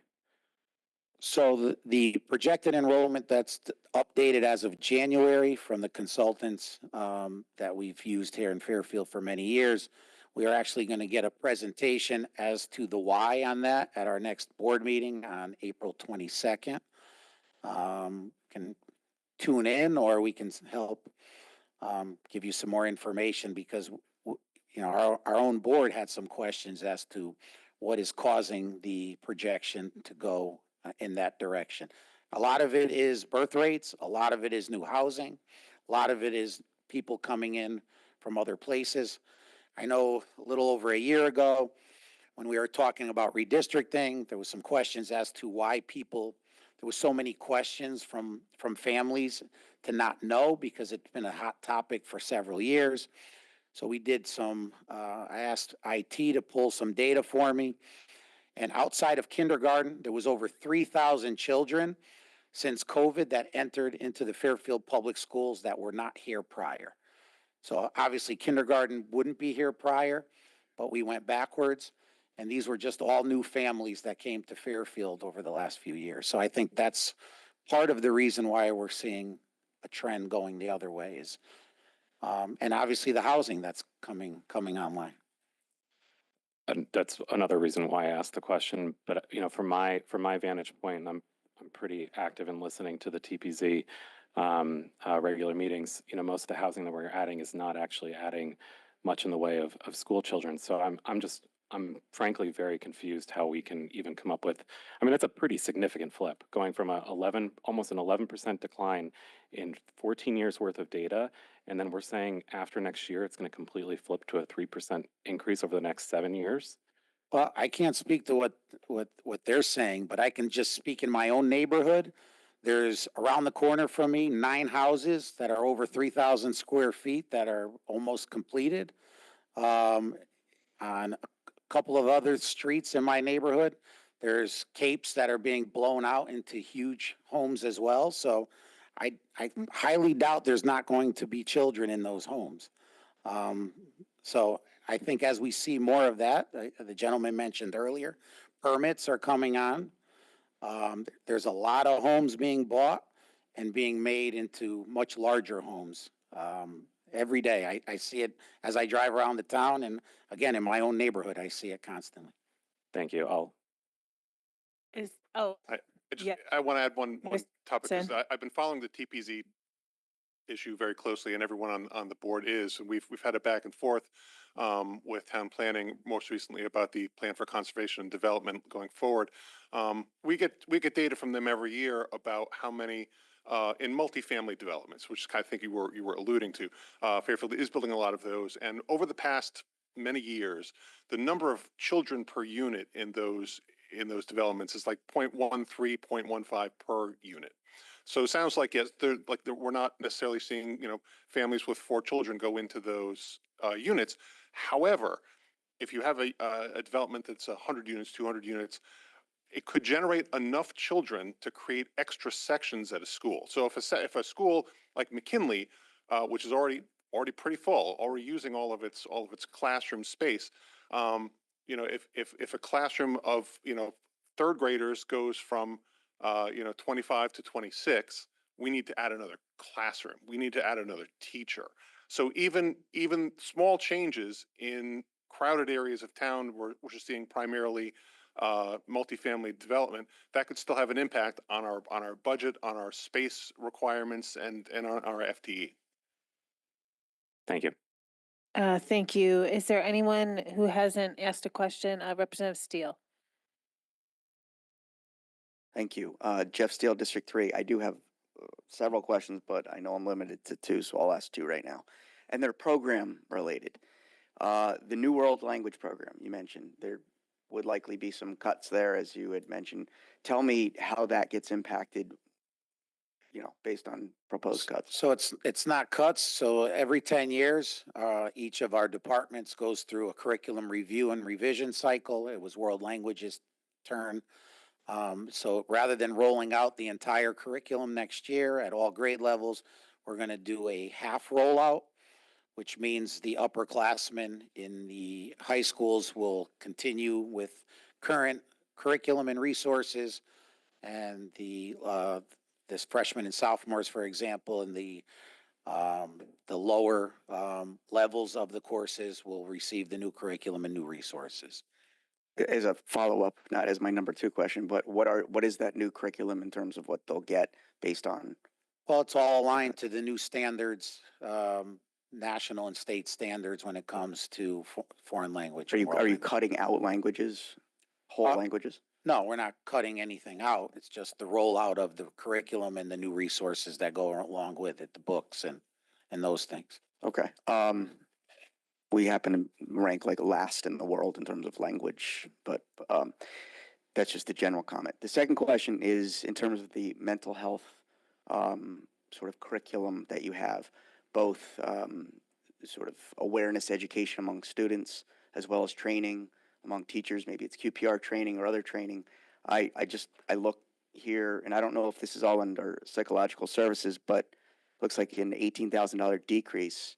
And if that is correct, how in this day and age do we decrease resources towards mental health? So if you could, maybe I'm wrong, if you could correct that, or Yeah, we don't plan on decreasing any services for children in mental health. I mean, we have a grant that has increased mental health services where we've added additional social workers and psychologists under the grant, or we've increased the FT. So people that were a 0.8 went to a 1.0, and so on and so forth, as part of the grant. So we continue to look for ways to, but in this budget here, there is no added increase to the mental health staffing. but is there a cut to it, or you're No. saying it's stagnant? I mean, it's static. It's status quo.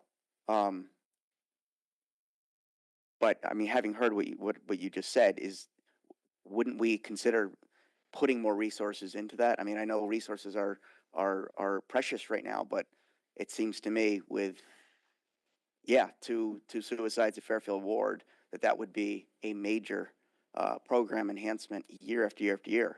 And so how does that stay static? Well, as you can see, we've already made over $2 million in cuts. We still have another $950,000 to go. To add more mental health support, it would be at the expense of other staffing. But that's a priority then. So it's a prioritization. So it's lower on the priority scale. No, nothing's lower, but we have to have a teacher in every elementary classroom. We have to have all the related support that goes with that: gym, art, music, world language. We have all the classes we have to offer at the middle and high schools. So right now, I mean, I think we are sufficiently staffed. Could we use more? Of course. We just don't have the money to do it right now. If it was up to me, we would have added more mental health at the elementary level, but that's a plan for the future. Yeah, I mean, I think right now, based on what we've seen, it's at the high school level, and I would just make the comment that if there's any school in this entire state that would need to look at this and try to raise that, would be Fairfield. That's it for now, because I'll turn this over. Representative Havey. Thank you, Madam Moderator. Lisa Havey, District 9. I have two questions, and the first one is about FTE, but Jeff was just speaking about cutting, I think for the high school is 6 FTE, and in the past, FTE has been cut, but they've been found, and I'm wondering when you need that FTE, how do you go about it? And is this how does it impact the budget? Where do you get it from, and who loses? And I'll wait for my second question. Well, we're trying to have minimal impact, so we're meeting weekly with the high school administration as they're finalizing their schedules in the next couple of weeks to see where those cuts can come from. That'll have minimal impact to student. So if there's under-enrolled classes where we can combine, the problem is it's hard to find a 1 FTE reduction in any one area in any of the high schools. And that's part of the issue with enrollment when we look solely at enrollment, is that you could cut a 0.2 or a 0.4 in 2 of the high schools, but who's going to teach the rest of the classes then? No, we're not going to keep a staff member part-time. They're going to go somewhere else. And then you're stuck. So it's really trying to be strategic as we finalize high school schedules to see where those impacts will be. Right now, we don't know. It seems to me that FTE, when we're looking at our high schools, and we've all been hearing about how poorly we're ranked. They are not ranked poorly. Well, my kids graduated a long time ago, and they graduated from a stellar school system. And it still is a stellar school system. All right. My next question will be, how many teachers or how many staff members are you expecting to retire? What is your cushion there? Well, we don't have a cushion. We have 18 staff members that had indicated retirement. we've had 2 pull back those retirements. So we have 16 retirements right now. And out of the 16, they are all in areas like special education, elementary education. We have very little at the secondary level. Thank you very much. Thank you. Representative Estrada. Thank you, Madam Moderator. Ken Asteria, District 1. Can you put a number on the inflationary impact on the budget?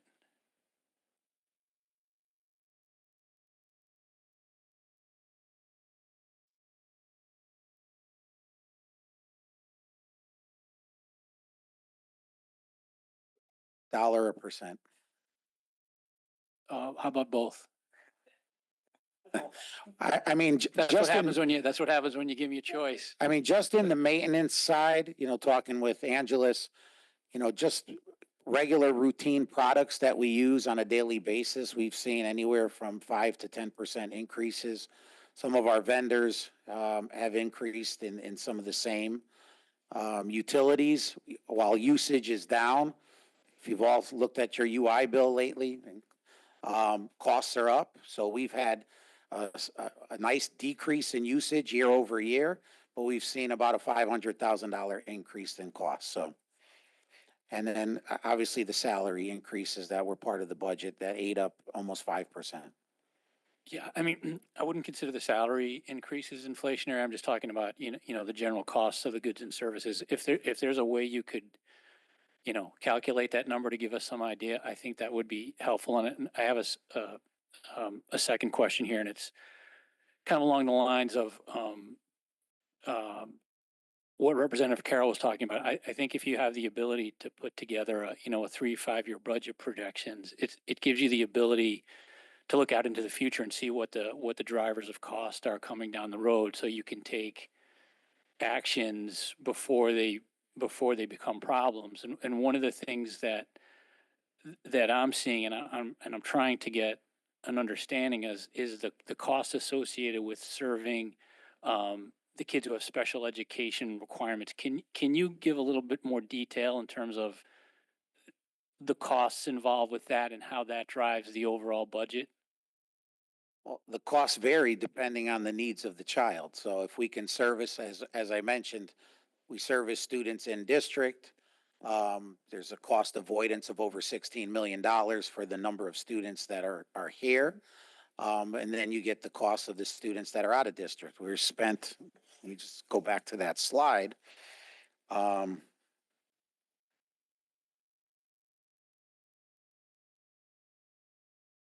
With 72 kids, I mean, just the cost alone is over $4 million to educate those children that have profound needs. And it is a big driver, and it takes up a lot of focus, but at the same time, these are our children. They're part of our community. They're our neighbors. We have an obligation to meet their needs. Right. Didn't I see though, like you said, about 20% of students have a disability, correct? Yeah. So is that, because you talked about and maybe I'm not using the right terminology, 72 kids with special needs, but I would think that if 20% have. Well, the 72 go to out-of-district placements. They are not Okay. educated in the town of Fairfield. They are educated at a facility that's outside of the public schools here. So how does the students who don't have to go out of district, what are the costs of educating those kids in the school? So, for example, a CLC classroom at Osborne Hill, we'll say, if there's 10 to 12 children in the classroom, there'll be a teacher and 7 paraprofessionals. So if the teacher's at top step with salary and benefits, it could be with a family plan on the insurance, you can have upwards of $135,000 in costs there, then another $65,000 per paraprofessional. And are we projecting that the number of kids who will need these types of services to grow? And do we know what that's going to look like as we We look out would into have the no future? idea. That's individually dependent on the children that live in the town and the needs that they have. But again, I think we're doing a great job in reducing the number of kids that we're able to keep in district, because the out of district costs, like I said, we have no control over those tuition costs. Some of them are, I mean, we could have a child move into town and we've seen them that could cost us $300,000 a year based on the facility they're located in. It's hard to predict, but I mean, if the trend stays where it is, 20% roughly of our children are going to have some sort of special needs requirement that we're going to have to service them. Okay, thank you. Thank you. Anyone who hasn't asked a first question? I don't think Representative McCloat has asked a first question. I know you're shocked. I District 2. was in the chat, Representative Donnie, you said never mind. and then I said question. Oh, I'm sorry, I missed it. But Representative McCloat hasn't spoken yet, so I'll call you after her, okay? Okay, thank you. Yep.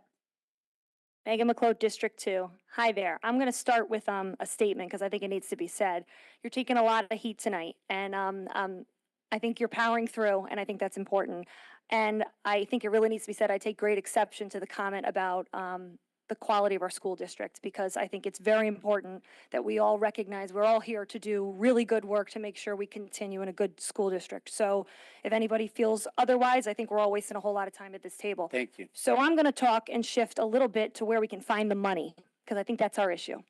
I think anybody who denies that we've got rising costs that are impacting our children is living in a different world than I am. So I'm trying to find the money for you. And I'm going to look over to the shared services question, because I was listening to the Board of Finance meeting, and we had a lot of discussion about the opportunity to combine services and share services. And I wanted to ask you if you see, I see there was an increase in the maintenance, and obviously you talked about the increase in costs of not only contractor services products, but are we planning a large shared service combination for things like maintenance, perhaps with our DPW, things like our HR combining, Paycom, payroll? Can you speak to any of that where you think we can possibly increase shared services? Yeah, we're, again, those discussions we're open to having. I think maintenance is probably the place to start. In terms of HR, I don't see that as, to be honest, as a possibility. I mean, we know what we need to do to hire teachers and paraprofessionals and those things. We don't know how to, we don't do cops and fire and those kind of people. I think vice versa. People, it's a big learning curve to come to the Board of Education and understand, what it means to hire a teacher. So for maintenance, I want to talk about that for a second, because obviously we have a whole Department of Public Works. Is that where the natural marriage would be between the shared service? Are maintenance staff relying a lot on DPW support? That could be, I think, the natural entry point. Again, there are some things that are nuanced on the Board of Ed. We don't have the ability to put things off to different times. I mean, we have very tight schedules in the summer to get projects done, and during winter break and April break. So I think if we can coordinate properly with DPW, there are opportunities that we had. It's a follow-up question about Thank that. you. I'm going to come back to you afterwards, because we have Representative Donnie who hasn't asked anything. Go ahead, Representative Donnie. Thank you, Madam Moderator. Nancy Donnie, District 6. Can I ask what modeling or what process you use to create the initial budget, so that, I mean, you have a lot of data, and I'm not seeing where we're using that data to come up with reasonable or projections of costs. Can you tell me, like, modeling, do you do any modeling of any sort? For special ed in particular, I'll just use that as an example. You have a trend line, you have the data. Can't you use that and I've heard the word consultant a couple of times, that you have a few of them. Can't they help in creating a budget that's more realistic first out, so we don't have this going back and forth and animosity that's created by, pointing fingers of who's cutting what? Thank you. The only consultant we engaged with was for our transportation contract, so I'm not sure where else. In terms of modeling, with special education, each child has individual needs. So it's, I get that. I'm just saying you could use it as a broad average to start to give a more realistic picture when you're giving trending on how many kids are going to join the school. If you can give that, then I'm sure you could apply some level of modeling to it. well, if you look at the slide with the special education budget, it's less than a half a percentage. It's about a half a percentage point increase for next year. So I think the modeling or the predictability is good. We'll take this year, for example, we had 6 speech language pathologists out on long-term leave for either maternity or medical. To cover those services with a contractor, it was costing us $5,000 a day. So that was unpredictable, given a year ago when we were sitting here presenting the budget. So those are the kind of things that we just don't have any control over. We also have, you know, over 1,500, so we have 1,500 staff members, and you know, when a staff member is out, we have to cover with a sub. So that's an additional cost. We have seen a rise in those costs as well. And again, from that experience going forward, couldn't you use that in determining the budget? So I understand the $5,000 for those people wasn't anticipated, but then maybe next time to put a little bit in for something like that, so that the budget is more realistic. And absolutely, the one last thing I'll just comment, and it's a tragedy we did not go out to bid for transportation, because that is one area that does not directly impact the students necessarily in the quality of their education. And I think we missed the boat in bidding, and I'm hoping that we will never make that mistake again. Lesson learned, always bid.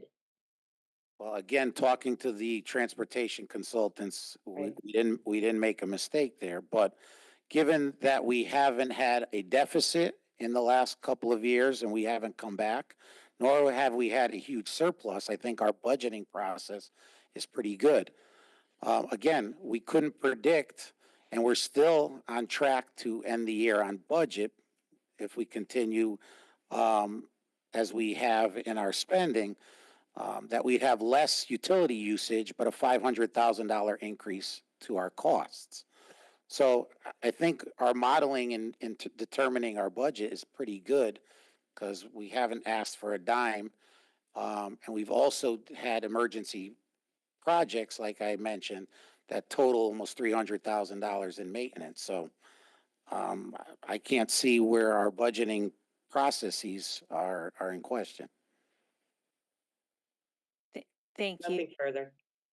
Thank you. Are there any other Representative Barretts? Steve Barrett's District 7. I apologize for being late, so if I ask a question that you've already answered, please feel free to say, sorry, dude, you missed it. All right. All right, my first question has to do with some of your hiring practices. You said before that you project 16 at this point retirements, okay? And having spent a significant time in public education myself, I know 16 in April will turn into more in July 1st. Okay. So when it comes to those hiring practices, when you replace these retiring staff, have you enacted any kind of policies to make certain that there's savings when the rehiring takes place? Like the new hire has to be under a certain level on the... So that's a great question. So because of the term in the new teacher's contract, if they notify us before November 1st of the retirement, they have the opportunity to take advantage of a small sick day buyout. So that's where we got a hard number. Again, 2 people have pulled back. Could some folks join the ranks? Possibly, and not care about the sick day buyout. Initially, we were planning on placing all our Sacred Heart residents, teacher residents, these are our graduate students that have been with us all year, in as many of those positions as possible. Due to the reduction at the high schools of 6 staff members and possibly a couple more based on where we have to land, they will bump into those positions first and foremost. And then the remaining positions, if it's not a shortage area like a chemistry teacher, a physics teacher, where we're not going to find an entry-level person most likely, we will look to hire at the lower end of the pay scale. Okay, I'm glad to hear that. Glad to hear that. My second question has to do more with special education. Having worked in another district, I know that they established in-house programs, okay, with extremely low teacher-to-student ratios to make some additional, some of those people that normally would be outplaced would now be in-house at a savings to the town. What kind of programs have you initiated in terms of that? So those are our CLC and TLC programs where we try to limit it to 10 students with, again, a teacher and 7 paraprofessionals is usually the model that we've been successful with. We've established our early literacy academy over at McKinley School for our students with dyslexia. That is now pushed up. Next year it'll be all the way through grade 7. So that has significantly dropped the number of kids that were unilaterally being placed at the Southport School. And then, of course, our alternative high school has been a great addition to the district in ensuring that kids that are struggling at a large comprehensive high school can have a smaller, more conducive learning environment. Knowing that some of these outplacements are extremely expensive. I know that there were some districts that were even hiring just like one teacher for 2 kids in a para to avoid some of those outplacements, the costs.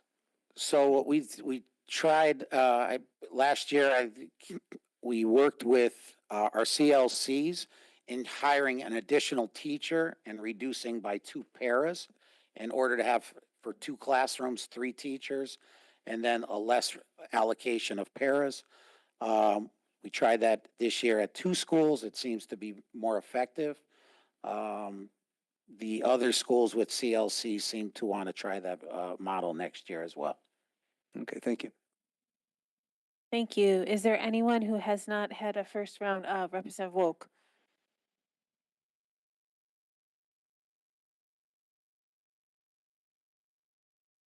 Thank you, Madam Moderator. Jay Walk, District 5. So I'll be quick. I just have one question. So that I've always been for maintenance on our schools ever since coming on this body. You know, that old line, kicking the can down the road and things like that. But anyway, so this $250,000 cut to maintenance, hopefully nothing big comes down the pipe. But my question to you guys are, and I've always been an advocate for this, so HVAC and school air quality in our schools, that's going to continue to go forward? Yes. Great, thank you. Welcome. Any other member who has not asked a first round of questions? Wait,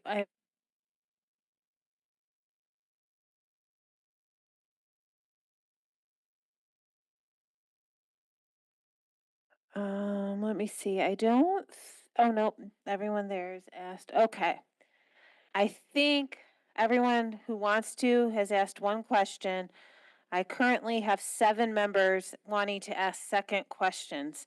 I'm going to start with Representative, these are the members: Pastilli, Colburn, Steele, Georgiadis withdrew, McClellan, McCabe, Rock, and Horton. I'll start with Pastilli. If you could keep it light, that would be great, but I will not restrict you. Skip words. This question is for Mr. Peterson, Sharon Pastilli, District 5. In the teacher's contract, is there a clause in there that would prevent us from going out to bid for healthcare? So like if we agree on a certain level of healthcare coverage, can we change providers during the term of the contract? I have no special expertise in collective bargaining. However, that is, we would need to be, it needs to be substantially similar, I believe, and it would need to be, as Superintendent Testani said earlier, an agreement with the union if we made a change like that. Right, but the point is, if the if the plan specs are the same, regardless of provider, it's okay to switch plans. It's, a contract is not going to prevent us from changing, right? There is a provision, but it's just a process and an agreement that would need to be reached. Okay, thanks. And then, do I get another question? Oh, okay, fine. Okay, so I only have one more, but it's kind of my question and Mr. Steele's question. If you go to page 147 of the budget book and you look at line 2140, psychological services,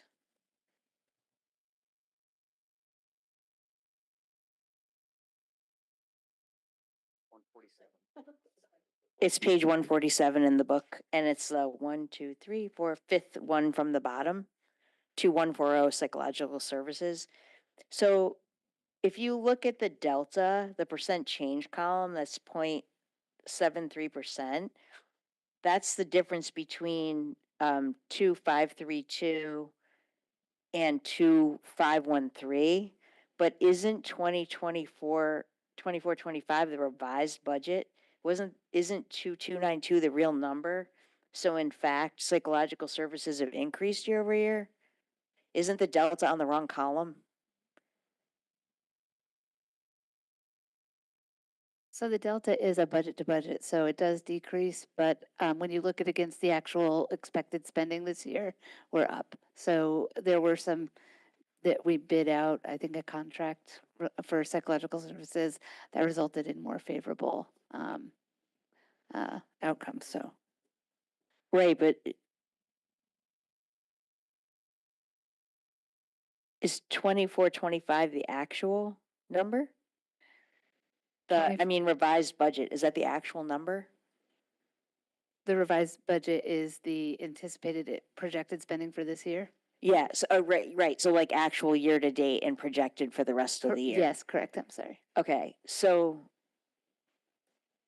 the percent change is a little bit funky. The percent change is just showing the budget to budget change. It's not showing against the projected actuals for this year. Okay, thanks. You're welcome. Representative Colburn. Thanks very much. Colin Colburn, District 8. When looking at the per pupil expenditure, you sort of talked about this very briefly, but I just wanted to ask, we're right above the average for the DRG. Is this where we want to be? I'll start there. Is this where we want to be? Well, obviously, we'd like to see that higher, especially given we're in Lower Fairfield County. However, we did make improvements over the last couple of years to increase our per pupil expenditure. So, but it was a tough budget year. And again, we would have liked to add some staff, as mentioned earlier, at the elementary level in terms of support services, but that's something for the future. So ideally, we do want to be higher than where we're at today. Yeah, given where we're at in the state, I mean, some of our DERG counterparts are in the northern part of the state, which, there are differences in costs when you go from southern Fairfield County up north. I mean, I can just tell you from a personal experience with a friend of mine, went to a doctor here in Fairfield County for LASIK surgery. It was one price. Same doctor said, you come to my Weathersfield office, I can do it for half the price. Yep, that makes sense. Can we quantify what an increase in the PPE would result in? Like, not to harp on, I know there's a lot of us that are business people in this room, but whenever I see stuff like this, I want to know what is the ROI of that? And well, it depends on what you invest in, right? If we invest in strategically in staffing, then the return on investment will be great. If we invest in stuff, I don't think that's going to yield the return on investment that we would like.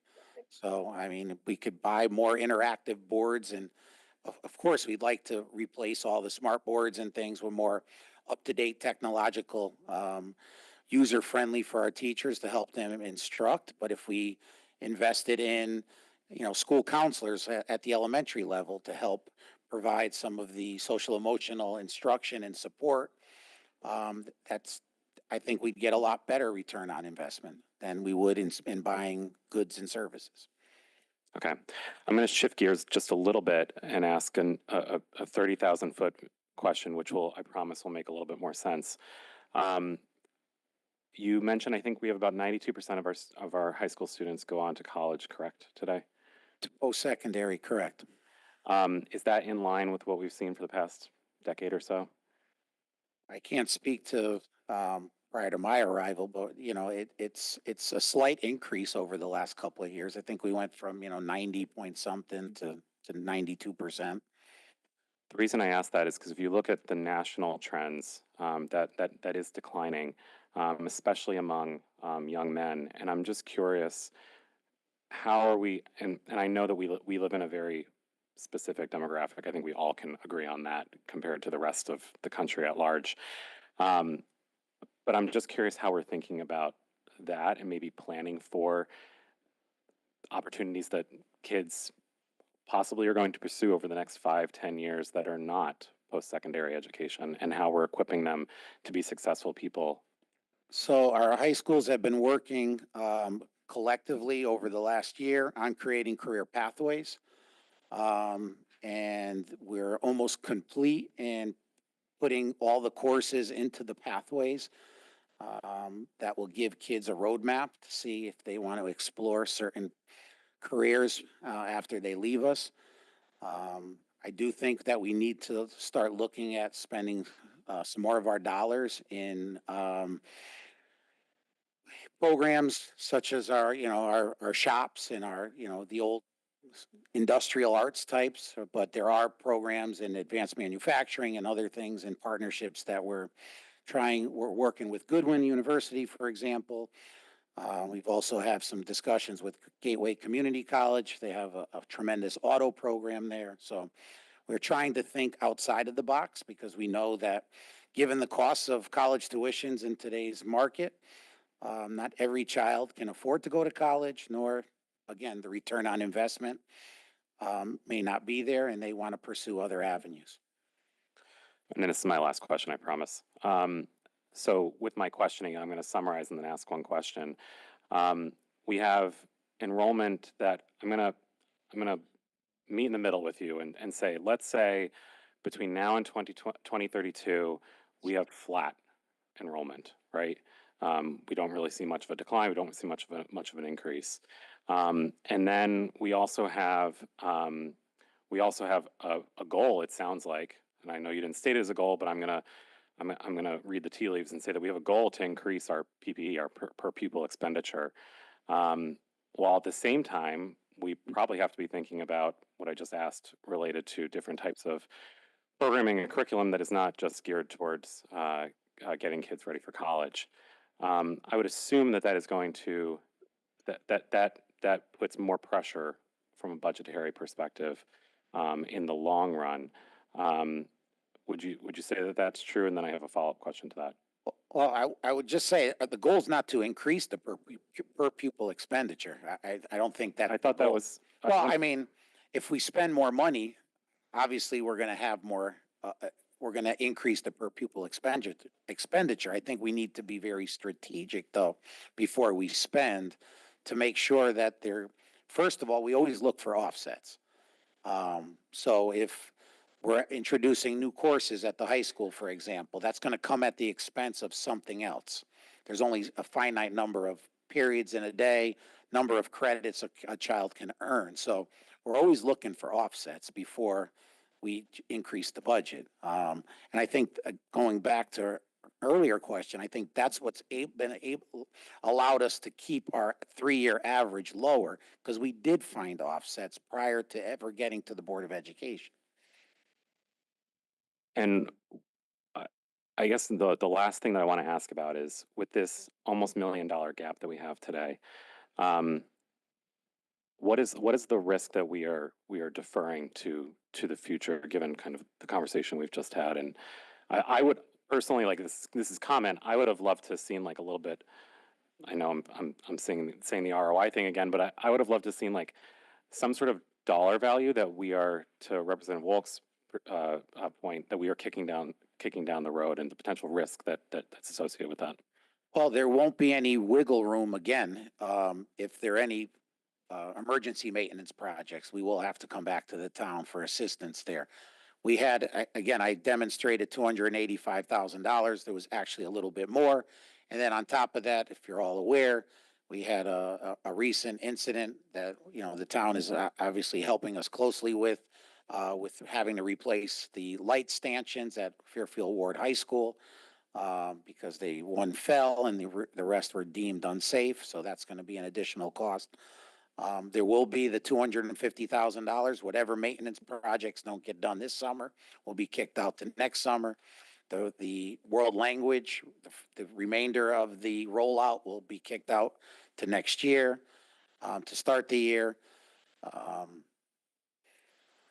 Trying to think what else. We put a pause on some of our upgrade in some of our technology. That'll be kicked out to next year. So we have to make up some of those costs in to build as we start to build next year's budget. Now we talk about return on investment, we talk about efficiencies and everything like that. Overall, though, I mean, we have to recognize that public schools are not places of 100% efficiency. I think I mentioned it to one of the other town bodies. If we want efficiency, then we should have built one high school. Because you start having two high schools, you start to get inefficient right off the bat, the minute you open the doors. And I totally respect that. My concern is with this gap that I like to ask a lot of questions on this, if you can't tell, not only because it's a massive part of the budget, and I think it should be under scrutiny for that reason, but also because it's incredibly important and probably the most important thing that the town does beyond public safety in terms of its core tenets and what it needs to deliver to its citizens.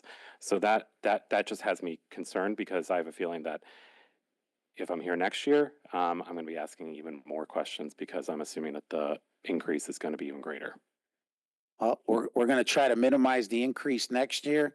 The remaining $950,000, we're going to comb over the budget for the 100th time to see where we can find some potential savings that will not impact the classroom. And again, it may not be ideal, but if we can minimize impact in the classroom, we will do that. Thank you, Representative Steele. Thank you, Jeff Steele, District 3. Kind of an easy question. Page 201, I stumbled upon this photovoltaic solar systems.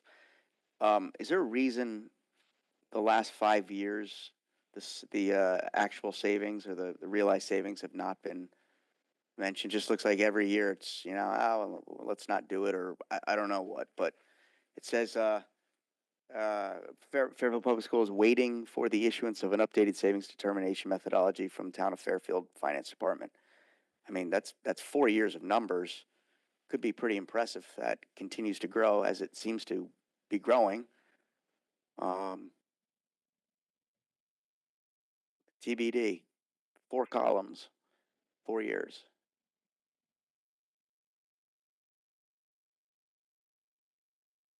Yeah, I would have to check with our Angeles Papa George to see, and Sal Morbido to get some better information for you on that.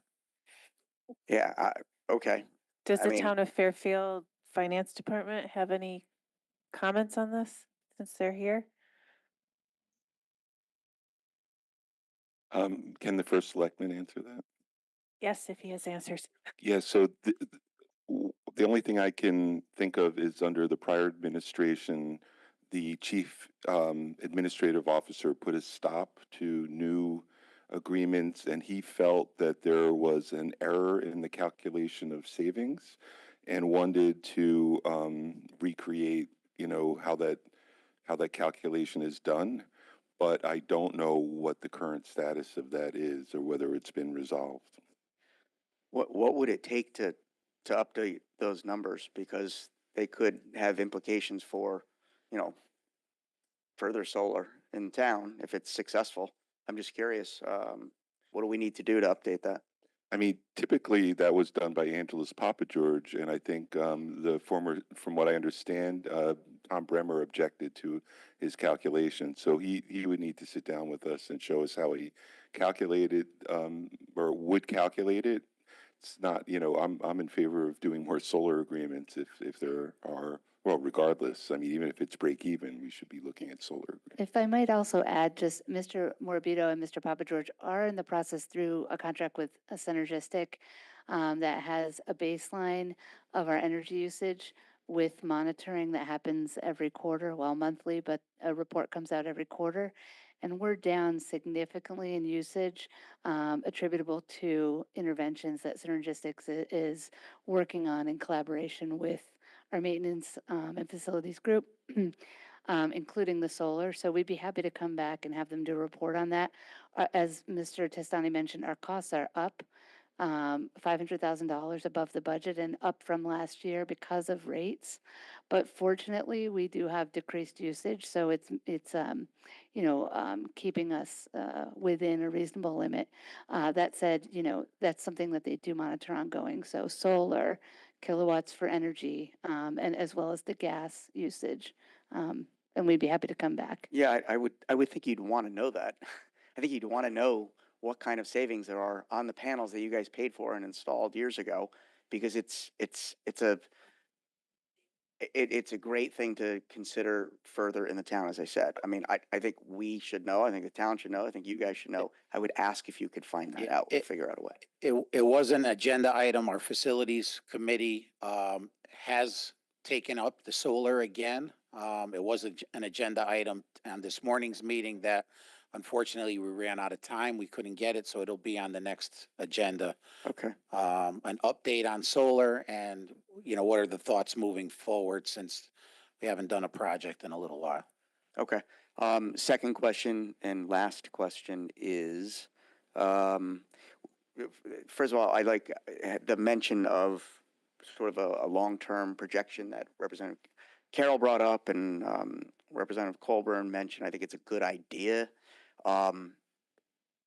I would assume you're taking into consideration all the 830G housing that's coming online, 1,000 units potentially, and how many additional students that will bring into the system.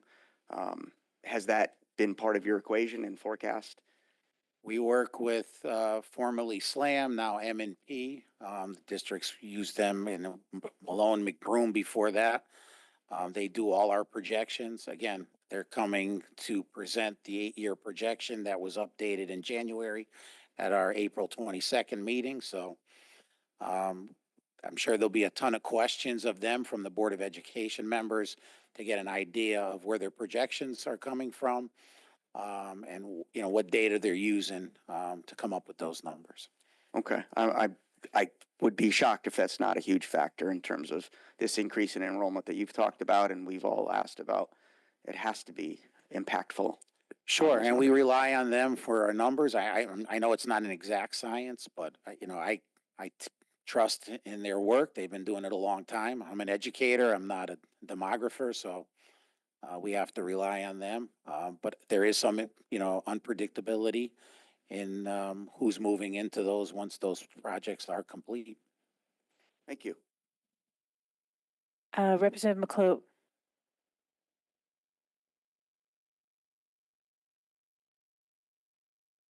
I meant what I said about those headsets. I think we need them. Megan McClote, District 2.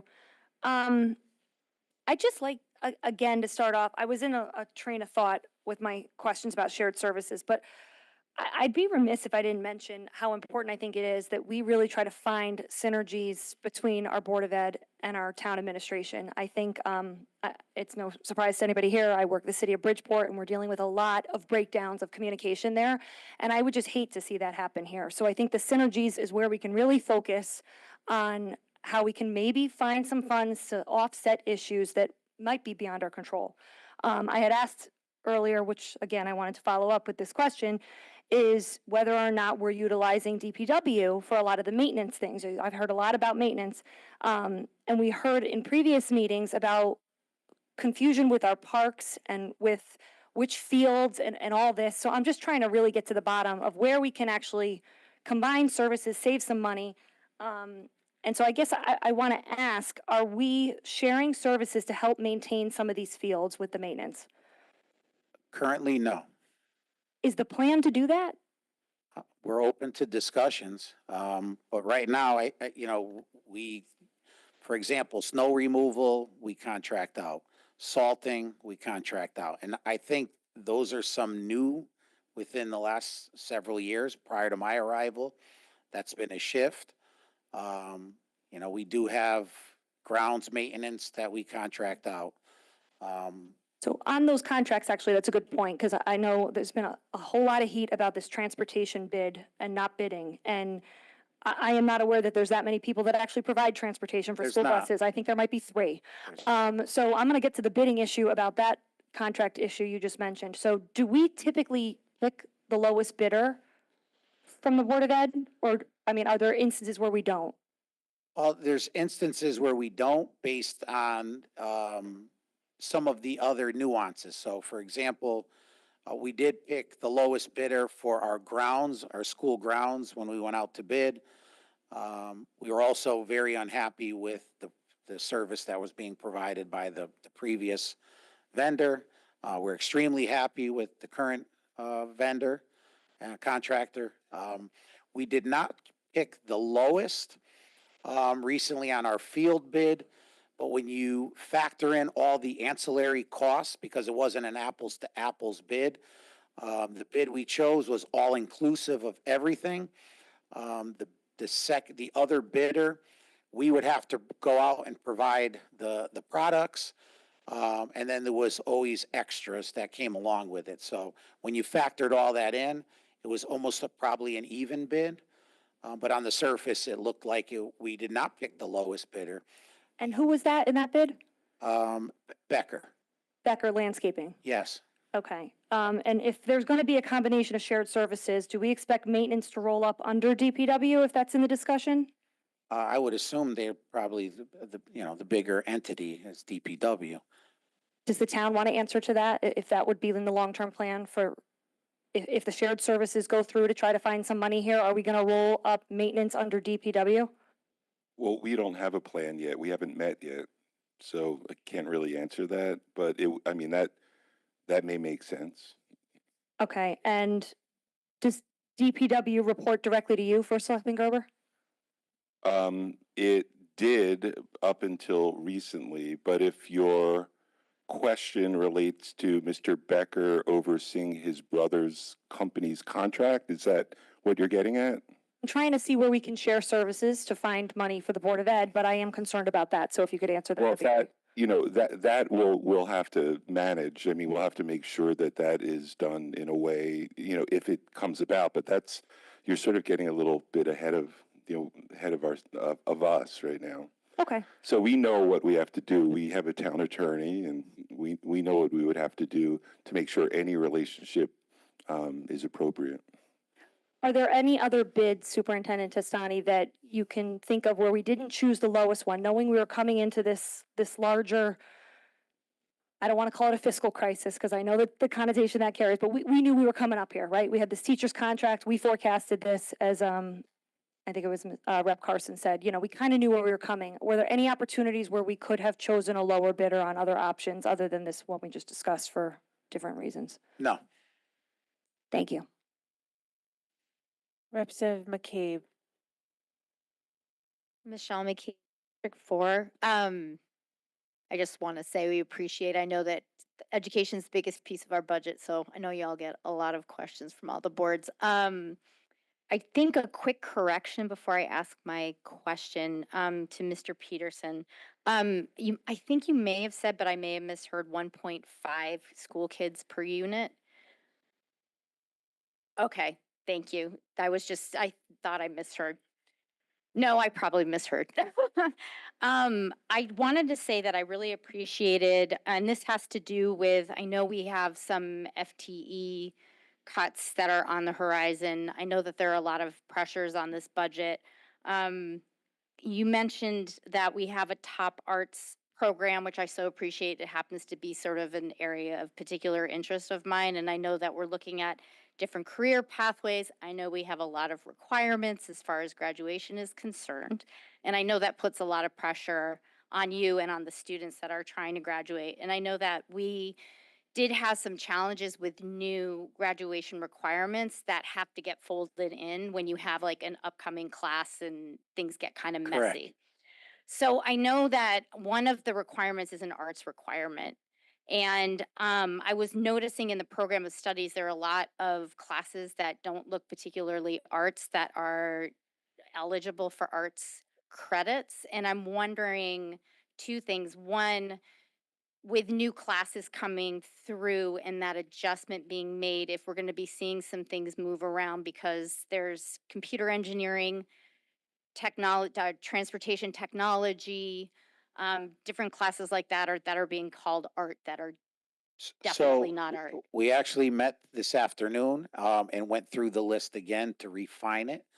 A couple of years ago, we had a situation where we had to make some adjustments in being a little more liberal in what was an arts class to ensure that the graduating class was not penalized for changes that were made at the state level.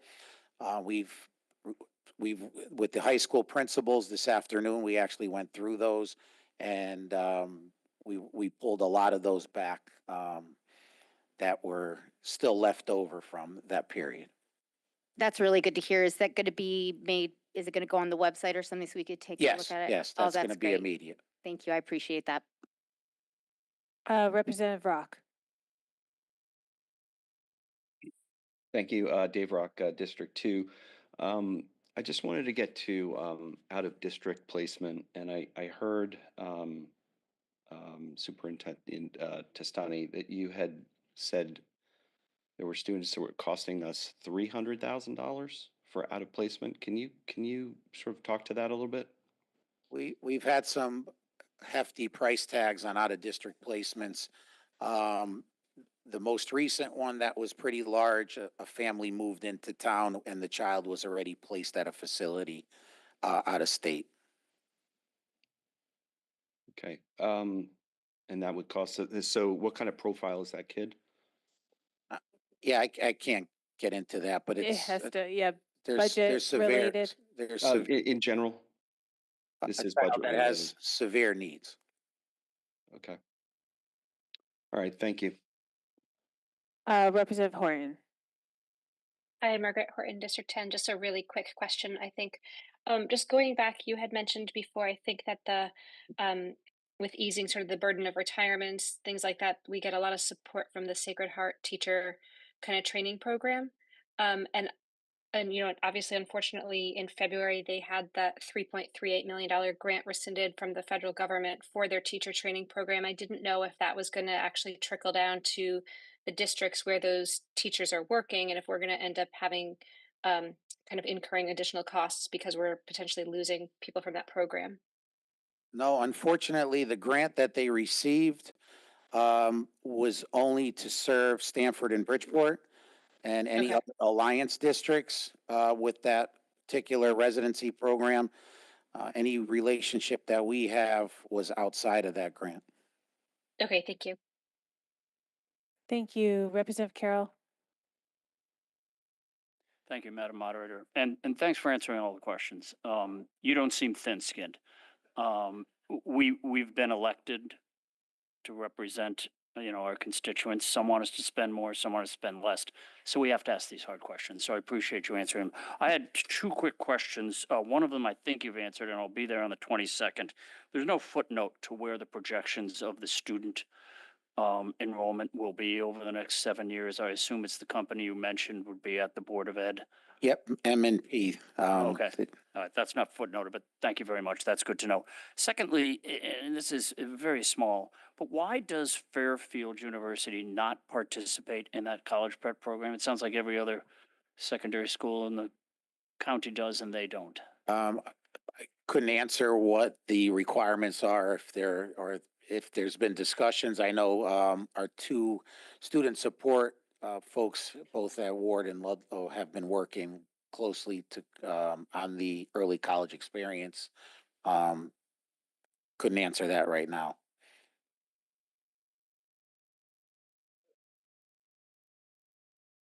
Okay, thank you very much. Thank you. Are there any other questions regarding the Board of Ed? We're going to still get to health and welfare services with the Board of Ed and private school bus transportation, but any before we move on? Going once. All right. We're going to move on to page 200 in the budget book, 11030, health and welfare services.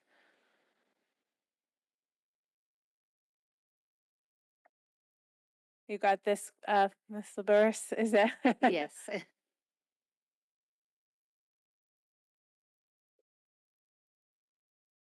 Oh, so, thank you. So the health and welfare, is a grant that the town gives to the Board of Ed to support, needs of, special education students in our non-public schools. And that's slightly increasing based on student need, and, what we have to do for services for these students. And so I'll pause and just take questions. That we've historically always received those funds from the town. Thank you. Are there any questions regarding health and welfare services?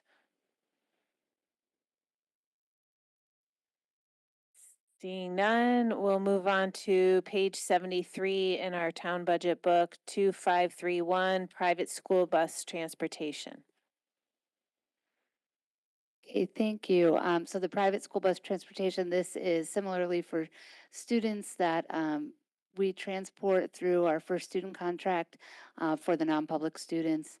The number of buses increased by 2 last year.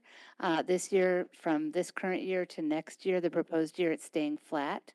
You see a large increase in cost, and that's related to the 25% increase in the bus rate. So I'll pause there and Thank you. Representative Georgiadis. Drew Georgiadis, District 9.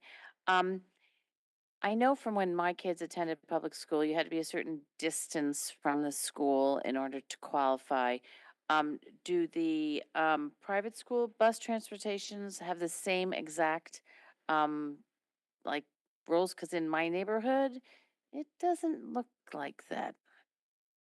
they do have the same rules as our public school buses, yes. Is it still 1 mile? You know, I don't know. Comes but Mr. Peterson. Mr. Peterson's coming.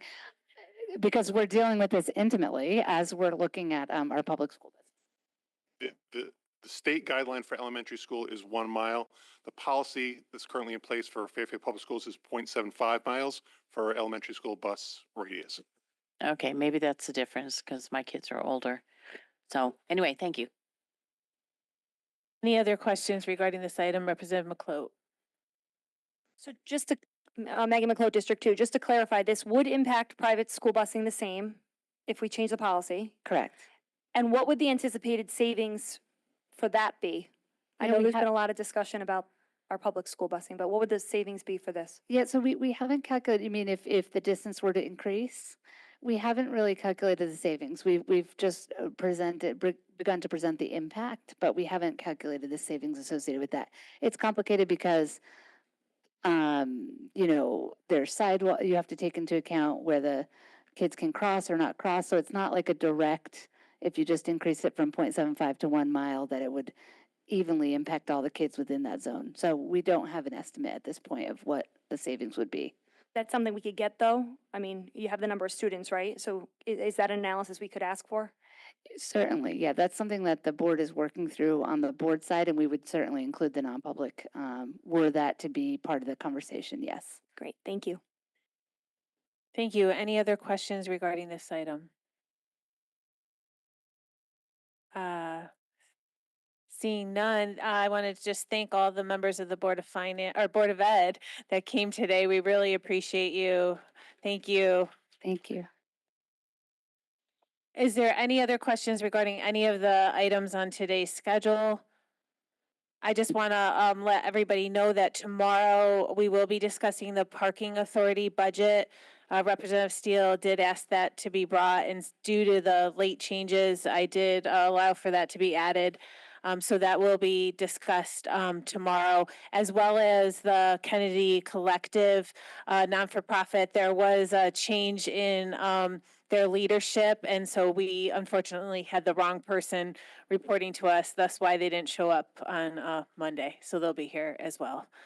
If there's nothing further, this meeting's adjourned. We'll see you tomorrow at 7 p.m. Thank you.